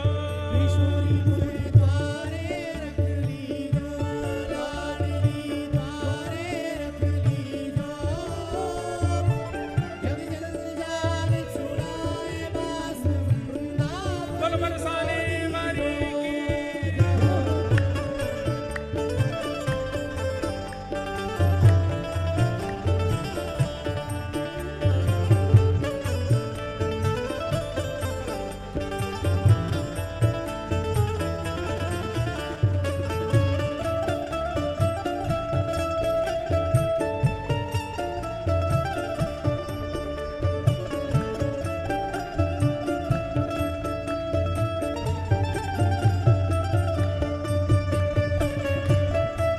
श्रीनाथ प्यारे की, श्री राधा रमण लाल की।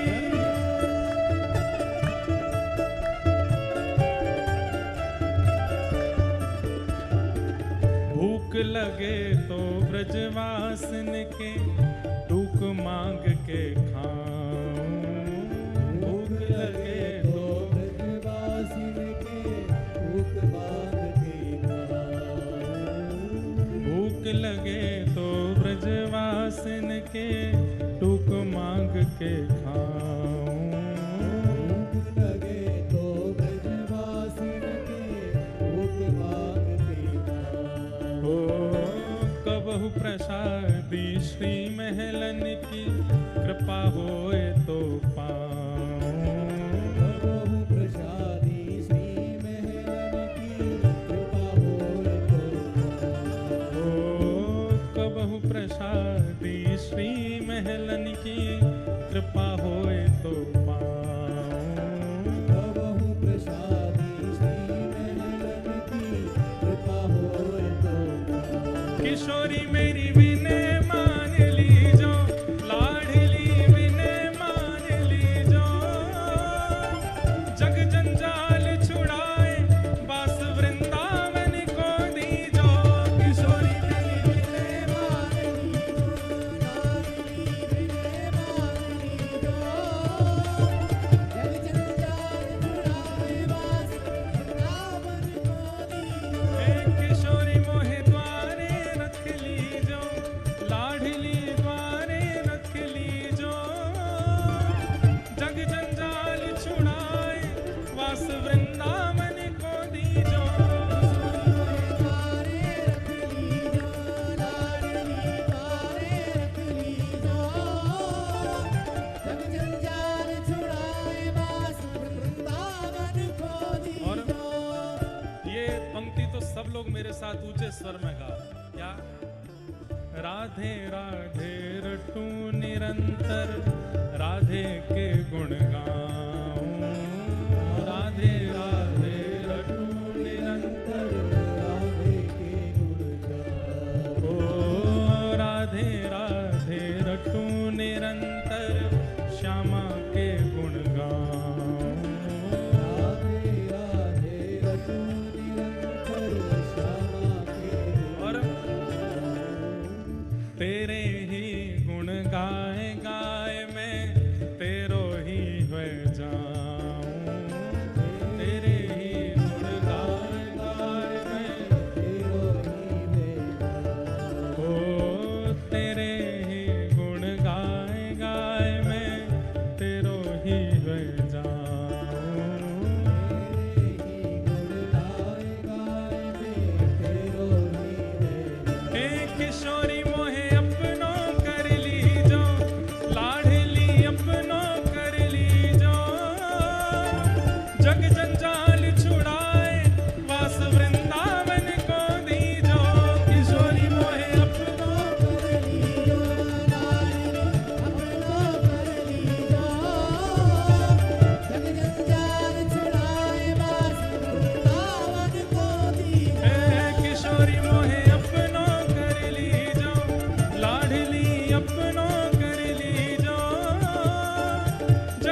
निरंतर राधे के गुण गाऊं।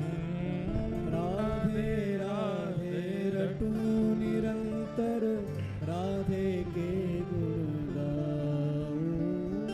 तेरे ही गुण गाए गाए मैं तेरो ही हुए जाऊं। तेरे ही गुण गाए गाए में तेरो ही है जा। हे किशोरी मोहे अपनो कर लीजो, लाडली अपनो कर लीजो। जग जंजाल छुड़ाए वास वृंदावन को दीजो। किशोरी मोहे अपनो कर लीजो, लाडली अपनो कर लीजो। जग जंजाल छुड़ाए बास वृंदावन को दीजो। बास बरसाने को दीजो। बरसाने को दीजो। बास गोवर्धन को दीजो। गोवर्धन को दीजो। और ये संभवता श्रीमद् भागवत में बताए गए नियमों से बन सकती है। आप भले ही शरीर से रहते कोटा में हैं, शरीर से रहते आप जयपुर में हैं, शरीर से रहते आप राजस्थान में हैं, लेकिन मन सदा आपका ब्रजवासी हो जाए। मैं ब्रजवासी उन्हें कम मानता हूं जो शरीर से ब्रज में रहते हैं। मूल ब्रजवासी तो वो हैं जो तन से चाहे कहीं रहें पर मन से ब्रज में रहते हैं, मन से सदा वृंदावन का स्मरण करते हैं। यहां किशोरी जी से जग जंजाल छुड़ाए वास बरसाने को दी, जो तन के लिए नहीं है, मन के लिए। मन के जग जंजाल छूटे, मन रहे सदा वृंदावन बरसाना। अभी हम बद्रीनाथ में थे, वहां एक महाराज जी हमारे साथ थे। जो लोग सोशल मीडिया पे फॉलो करते होंगे उन्होंने देखा होगा। बद्रीनाथ वाले पूज्य श्री योगेश्वर बालक योगेश्वर दास जी महाराज आज भी सुबह बागेश्वर धाम में वो साथ में ही थे। तो आप विश्वास नहीं मानेंगे, महाराज जी की आयु अभी 60-70 के आसपास होगी। आज तक वृंदावन नहीं गए, आज तक। राधा कुंड में रहते हैं, गोवर्धन में, या फिर बद्रीनाथ में रहते हैं। दो ही स्थान है उनके, या तो राधा कुंड गिरिराज जी या बद्रीनाथ। पर आज तक वृंदावन नहीं गए। बाहर से ही वृंदावन को प्रणाम करते हैं, वहीं से निकल जाते हैं। लेकिन आप उनके पास बैठेंगे, उनसे जब चर्चा करेंगे, नेत्र सजल रहते हैं और श्री वृंदावन को याद करते रहते हैं। वृंदावन की एक एक स्थिति उनको पता है। व्रज कैसा है, वृंदावन में राधा वल्लभ जी, बिहारी जी, राधा रमण जी कैसा आनंद करते हैं, कैसा सुख करते हैं, वृंदावन में कौन सी गली है, परिक्रमा कैसी होती है, सब पता है उनको। लेकिन वृंदावन नहीं जाते। मैंने कहा बाबा क्यों ना जाओ? बोले ज्यादा ना जाऊंगो, फिर आऊंगो नहीं लौट के, वहीं रह जाऊंगा। बोले जीवन में एक बार वृंदावन जाऊंगा। आज भैया गए थे ना हमारे साथ, केशव भैया, वो भी दर्शन करके आए, बद्रीनाथ वाले पूज्य महाराज जी। अरे बालकों बैठ जाओ, ओ लाला, मैया तेने का ठानी मन में, बालक छोड़ दिए वन में, ले जाओ भैया, कौन के हैं ये? तो बच्चे मिल गए, मैया खो गई हैं। हाँ ले जाओ, 2-3 लोग उठा के ले जाओ, एक प्लेग्राउंड बनवा दो बगल में। तो क्या बता रहा था मैं? हाँ, तो पूज्य महाराज जी बड़े छुपे रहते हैं, ज्यादा प्रचार में नहीं रहते, पर उनसे आप जब भी वृंदावन की चर्चा करोगे नेत्र सजल हो जाते हैं उनके। और उन्होंने नियम बना लिया है, बोले कि एक ही बार जाऊंगा वृंदावन, और जाऊंगा तो फिर लौट करके नहीं आऊंगा। मतलब कहने का अभिप्राय है कि वृंदावन में ही विलीन हो जाऊंगा, फिर वहां से निकलूंगा नहीं बाहर। और प्रतीक्षा कर रहे हैं, बोले कि बस कौन सा दिन आ जाए। अभी कुछ दिन पहले मेरे को फोन किए, बोले महाराज जी केली कुंज वाले प्रेमानंद जी महाराज जी को बोल दीजिए ना, उनकी संसार को बहुत जरूरत है, किडनी की हम व्यवस्था करा दें, हम अपनी दे देंगे, वो रहें, श्री जी आज्ञा करें। श्री जी बात करती हैं, श्री जी कह रही हैं। मैंने महाराज जी आप आ जाओ वृंदावन, एक दिन ले चलूंगा महाराज जी के पास, जब होऊंगा दर्शन करें आना। तो बोले, तो हंसने लगे, बोले हम तो वृंदावन आते नहीं हैं, हम तो वृंदावन जाते नहीं हैं। मैंने कि वो दिन कब आएगा? बोले कि बस जिस दिन आएगा वो अंतिम दिन ही होगा, जिस दिन हम वृंदावन जाएंगे। ऐसे अद्भुत महात्मा हैं। असली ब्रजवासी वो हैं, तन से भले ही वृंदावन नहीं जाते पर मन से पूरे समय वृंदावन में रहते हैं। भक्तिमती मीराबाई 52 वर्ष की आयु में वृंदावन गई। कितने वर्ष की आयु में? आधा जीवन व्यतीत करने के बाद। संख्या हो सकता है ऊपर नीचे होगी, पर मुझे इतना पता है कि अपनी युवावस्था के बाद भक्तिमती मीराबाई वृंदावन गई। वो तो सदा युवा ही थी, सदा बालिका जैसी ही लगती थी, तो संसार के विकार तो थे नहीं उनमें। इतने वर्षों तक वृंदावन नहीं गई, पर उनको जिसने देखा, उनको जिसने सुना, उनको जिसने अनुभव किया, मीराबाई जिसके सामने पहुंच गई, उसका वृंदावन वहीं प्रकट हो गया, जबकि स्वयं वृंदावन नहीं गई इतने वर्षों तक। इसका मतलब क्या है? व्रज वृंदावन स्थूल रूप में यहां से 7 घंटे की दूरी पर है, पर यदि व्यक्ति अपनी चित्त वृत्ति को ऐसा बना ले तो वह वृंदावन सचल बनकर के चित्त में आ जाता है। और फिर आसपास का औरा, उसके आसपास की स्थिति, उसकी विचारधारा, भावनाएं, चर्चाएं सब वृंदावन बन जाती और वृंदावन युक्त हो जाता है। तो किशोरी जी से यह प्रार्थना शरीर के लिए नहीं है कि जग जंजाल छुड़ाए वास वृंदावन को दीजो, वास बरसाने को दीजो। किशोरी जी से प्रार्थना है मन के जग जंजाल छूट जाएं। कई लोग तन से सब छोड़ देते हैं, तन से स्त्रियों को देखेंगे भी नहीं, पर मन में पता नहीं क्या क्या चलता रहता है। तन से ब्रह्मचारी बने घूमते हैं, पर मन में पता नहीं क्या क्या चलता है। तन से मौन रहेंगे, पर मन में एक मौनी बाबा है, 24 वर्षों से मौन, आज तक बोले नहीं। लेकिन उनके आसपास सेवक जब कुछ गलती कर देते हैं तो कागज पेन उठाते हैं, उसमें गाली लिखते हैं और गाली लिख करके पर्चा पर सेवक पढ़ता है, बोले ये तुझे ऐसे मौन का क्या फायदा? तन से हम बहुत कुछ छोड़ देते हैं, पर जग जंजाल मन में बहुत लगे, मन से छूटे। जग जंजाल छुड़ाए बास वृंदावन को दीजो, किशोरी मेरी विनय मान लीजो, लाडली विनय मान लीजो। जग जंजाल छुड़ाए बास बरसाने को दीजो। एक उड़िया बाबा संत हुए हमारे व्रज में, वो शरीर से कहीं भी रहते थे, पर उनसे पूछो बाबा ठीक हो आप? आज बिहारी जी ने पीले रंग की पोशाक पहनी है, आज बिहारी जी ने लाल लाल लाल रंगों को पटका पहनो है, आज बिहारी जी के मुख पे सिर पे पाग बंधी हुई है। किलोमीटरों दूर बैठ करके बिहारी जी का दर्शन करते थे, राधा वल्लभ जी का दर्शन करते थे। सुबह बागेश्वर वाले महाराज जी और हम बैठे तो दोनों बात कर रहे थे। वो बता रहे थे, बोले भैया एक बार हम बद्रीनाथ वहां गए, केदारनाथ, तो बोले तब इतनी प्रसिद्धि नहीं थी, पैदल ही गए नीचे से। तो बोले बीच रास्ते में लगते हैं 1-1.5 दिन लग जाता है पहुंचने में ऊपर।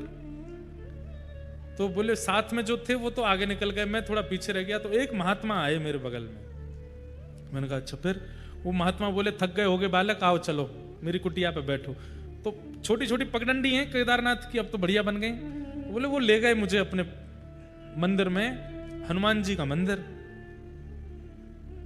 संत जनों से इसलिए मिलने में सुख मिलता है, उनसे ऐसी अद्भुत अद्भुत बातें, ऐसे अद्भुत अद्भुत चमत्कार, ऐसे चमत्कार नहीं कहेंगे, भगवत कृपा। बोले फिर, बोले मैं बैठ गया तो मुझसे बोले क्या खाओगे? हमने कहा बाबा पहाड़ों में तो क्या ही है, जो है वो दे दो।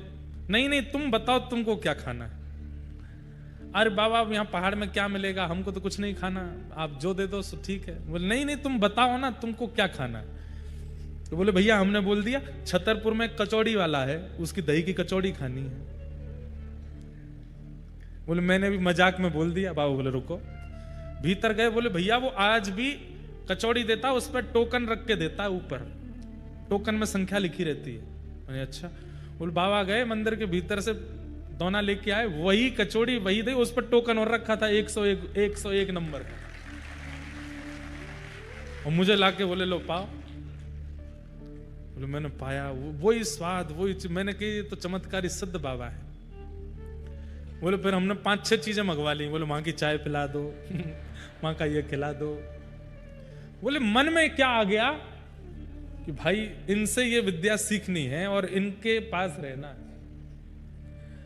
बोले फिर मैंने कहा बाबा मैं केदारनाथ दर्शन कर आऊं, लौट करके आता हूं, फिर बैठूंगा आपके पास। बोले हाँ जाओ दर्शन कर आओ बच्चा। बोले भैया हम दर्शन करने गए ऊपर, मन ही नहीं लगे। केदारनाथ भगवान दर्शन करके 1-1.5 दिन रुके। बोले तुरंत यूं लगे चलो बाबा के पास। बोले नीचे उतर के आया, गौरी कुंड आ गया, फाटा आ गया, लेकिन ना तो वो बाबा ना उनका मंदिर, कुछ भी नहीं। बोले अब उसके बाद हम आज तक 6-7 बार जा चुके, लेकिन वो ना तो वहां पर हनुमान जी का कोई मंदिर है, ना वो स्थान है, ना वो महात्मा है। मैंने महाराज जी जो आप बता रहे हैं इस हिसाब से तो महादेव ही होंगे। ऐसे ऐसे अनुभव होते हैं संतों को, ऋषियों को। और ये सब संभव कब होता है बंधुओं? जब हमारा चित्त शुद्ध होता है। तन को कितना भी नवाओ कोई फायदा नहीं होने वाला। ज्यादा से ज्यादा बगल की गली वाले को पसंद आ जाओगे, पर मन स्वच्छ हो गया तो इनको भा जाओगे, इनको प्रिय लग जाओगे। बस उस मन के मार्जन की कथा है भागवत। वो मन का मार्जन होता है, मन की निर्मलता, शुद्धता, निर्मलता वो बनती है। निगम कल्प तरोर गलितम फलम सुख मुखादमृतद्रव संयुतम पिबत भागवतम रसमालयम मुहुर्हो रसिका भुवि भावुका। भागवत जी क्या है? वेद रूपी कल्प वृक्ष का पका हुआ फल है श्रीमद् भागवत। ऋग्वेद, यजुर्वेद, सामवेद, अथर्ववेद 4 वेद हैं। ये वेद रूपी वृक्ष है और वृक्ष में एक फल है सबसे मीठा, उसका नाम है भागवत। यानी कि वेद वृक्ष हैं, वृक्ष का फल भागवत है। भैया फल जो होता है ना वो वृक्ष का सार होता है। वृक्ष से छांव मिल जाएगी, वृक्ष से श्वास मिल जाएगी, वृक्ष से शीतलता मिल जाएगी, पर भूख की निवृत्ति तो फल से ही मिलती है। वेद छांव दे देंगे, वेद निर्मलता दे देंगे, वेद स्वच्छता दे देंगे, पर जो क्षुधा निवृत्ति है, जैसे हमारे शरीर की भूख होती है रोटी सब्जी से बुझती है, ऐसी आत्मा की भी भूख है। वो भूख, वो प्यास इनके दर्शन से ही मिटती है। सूरदास जी गाते हैं, हरि दर्शन की प्यासी अखियां, हरि दर्शन की प्यासी, देखो चाहत कमल नयन को, निस दिन रहत उदासी अखियां, हरि दर्शन की प्यासी। हमारे शरीर की भूख, हमारे शरीर की इच्छाएं संसार पूरी करता है, पर उस आत्मा की जो भूख है इनसे पूरी होती है। जब तक ये नहीं दिखेंगे तब तक वो भटकती रहेगी, तब तक वो जन्म लेती रहेगी। पुनरपि जननम पुनरपि मरणम पुनरपि जननी जठरे शयनम। ये चक्र कब बंद होगा उस आत्मा का? जिस दिन हरि मिल जाएंगे, बस उस दिन वो कहेगी अब पायो मैं परम सुख, मुझे आप मिल गए। वेद वृक्ष हैं, पर उसका फल श्रीमद् भागवत है। फल भूख मिटाता है, फल क्षुधा निवृत्त करता है। श्रीमद् भागवत फल है, आत्मा की जो क्षुधा है उससे निवृत्त करता है। क्या करो? बोले पिबत भागवतम रसमालयम। इस कथा को जितना हो सके पियो। पियो, कथा सुनो कहा जाता है, पियो थोड़ी कहा जाता है। पर नहीं, यहां पर शब्द कहा गया पिबत, पियो। तो कहां पिए? बोले कान रूपी दोनों में भर भर के पियो, खूब पियो। पीने का अभिप्राय यहां पर वैसे पीने से नहीं है। पीने का अभिप्राय मतलब धारण करो। सुनने में और पीने में श्रेष्ठ क्या है? पीना। क्यों? कान में कोई बोल दे पैरासीटामोल, बुखार नहीं उतरेगा, पर मुख से कोई पिला दे तुरंत बुखार उतर जाएगा। पीने से रोग दूर होता है, सुनने से नहीं। कथा यहां बैठ करके सुनिए मत, पीजिए, मतलब लीजिए, अंदर धारण कीजिए। इसलिए पिबत शब्द, पिबत भागवतम रसमालयम। मोहर हो। बोले कितना पिए? बोले पीते रहो। कोटा में पी रहे हैं। अब इसके बाद बोले जहां तुम्हारा, इसके बाद यहाँ कथा पूरी होगी, गुजरात में शुरू होगी ऊंझा, वहां आ जाओ, वहां पियो, वहां पूरी हो जाएगी। फिर लुधियाना में 2 दिन की है, वहां पियो, वहां पूरी हो जाएगी। फिर कटनी आ जाओ मध्य प्रदेश, वहां 3 दिन की, वहां पूरी होगी। फिर सागर आ जाओ, सागर में पूरी होगी। फिर बंबई में, बंबई आ जाओ। उसके बाद बड़ौदा आ जाओ। फिर उसके बाद बरसाना में लाल जी का उत्सव, वहां आ जाओ। पीते रहो, सुनते रहो, जब जब मिले। कथा से कभी ऊबिए मत। एक बात हम आपको बोलते हैं बंधुओं, जरूरी नहीं आप 3 घंटा रोज सुनो, पर 20 मिनट, आधा घंटा रोज कथा सुना कीजिए। चाहे रात में सोते समय सुनो, सुबह उठते ही सुनो, गाड़ी चलाते हुए सुनो, काम करते हुए सुनो, कहीं आते जाते सुनो। आधा घंटा ही दीजिए, लेकिन कथा सुनिए नित्य। सत्संग रोज करो। आप अनुभव करेंगे, आपको वो प्राप्त होगा जो जीवन के लिए बहुत बहुमूल्य है। सत्संग नित्य करो। इस प्रकार भागवत की मधुर कथा के 3 मंगलाचरण हम लोगों ने श्रवण किए, उन्हें हम प्रणाम करते हैं। भैया 2 दिन तो हम लेट हो गए, कल हम नहीं होंगे, कल हम बिल्कुल समय से आएंगे। आप सब लोग बिल्कुल समय का ध्यान रखना। कल आपको पता, हम सुबह से कुछ बिल्कुल बस ये समझो भागते दौड़ते गिरते पड़ते दस्ते से पहुंचे हैं। सब काम करने जरूरी होते हैं, सब जगह पहुंचना। वहाँ हमारे मित्र भी हैं, हमारे भैया भी हैं, वो एक अद्भुत कथा कर रहे हैं, उसमें निमंत्रण था उनका। पूर्व से हमको जाना था, पहले हमारी कथा मध्य प्रदेश में ही थी इस डेट में, तब हमने आश्वासन दिया था तो वहीं से वहीं पहुंचना था। अब वो कथा ही शिफ्ट हो गई कोटा, तो अब वहां वचन कैसे ना, वो तो दिया है, जाना तो था। तो फिर जैसे तैसे योजना बना करके पहुंचे। आने में आज थोड़ा विलंब हुआ, पर कल से तो आप 2:30 बजे ही आ जाना। हम 3 बजे से 10-5 मिनट पहले भी आ सकते हैं, बाद में भी आ सकते हैं, इससे ज्यादा ऊपर नहीं जाएंगे। आप लोग समय का ध्यान रखना, खूब प्रेम से पधारो।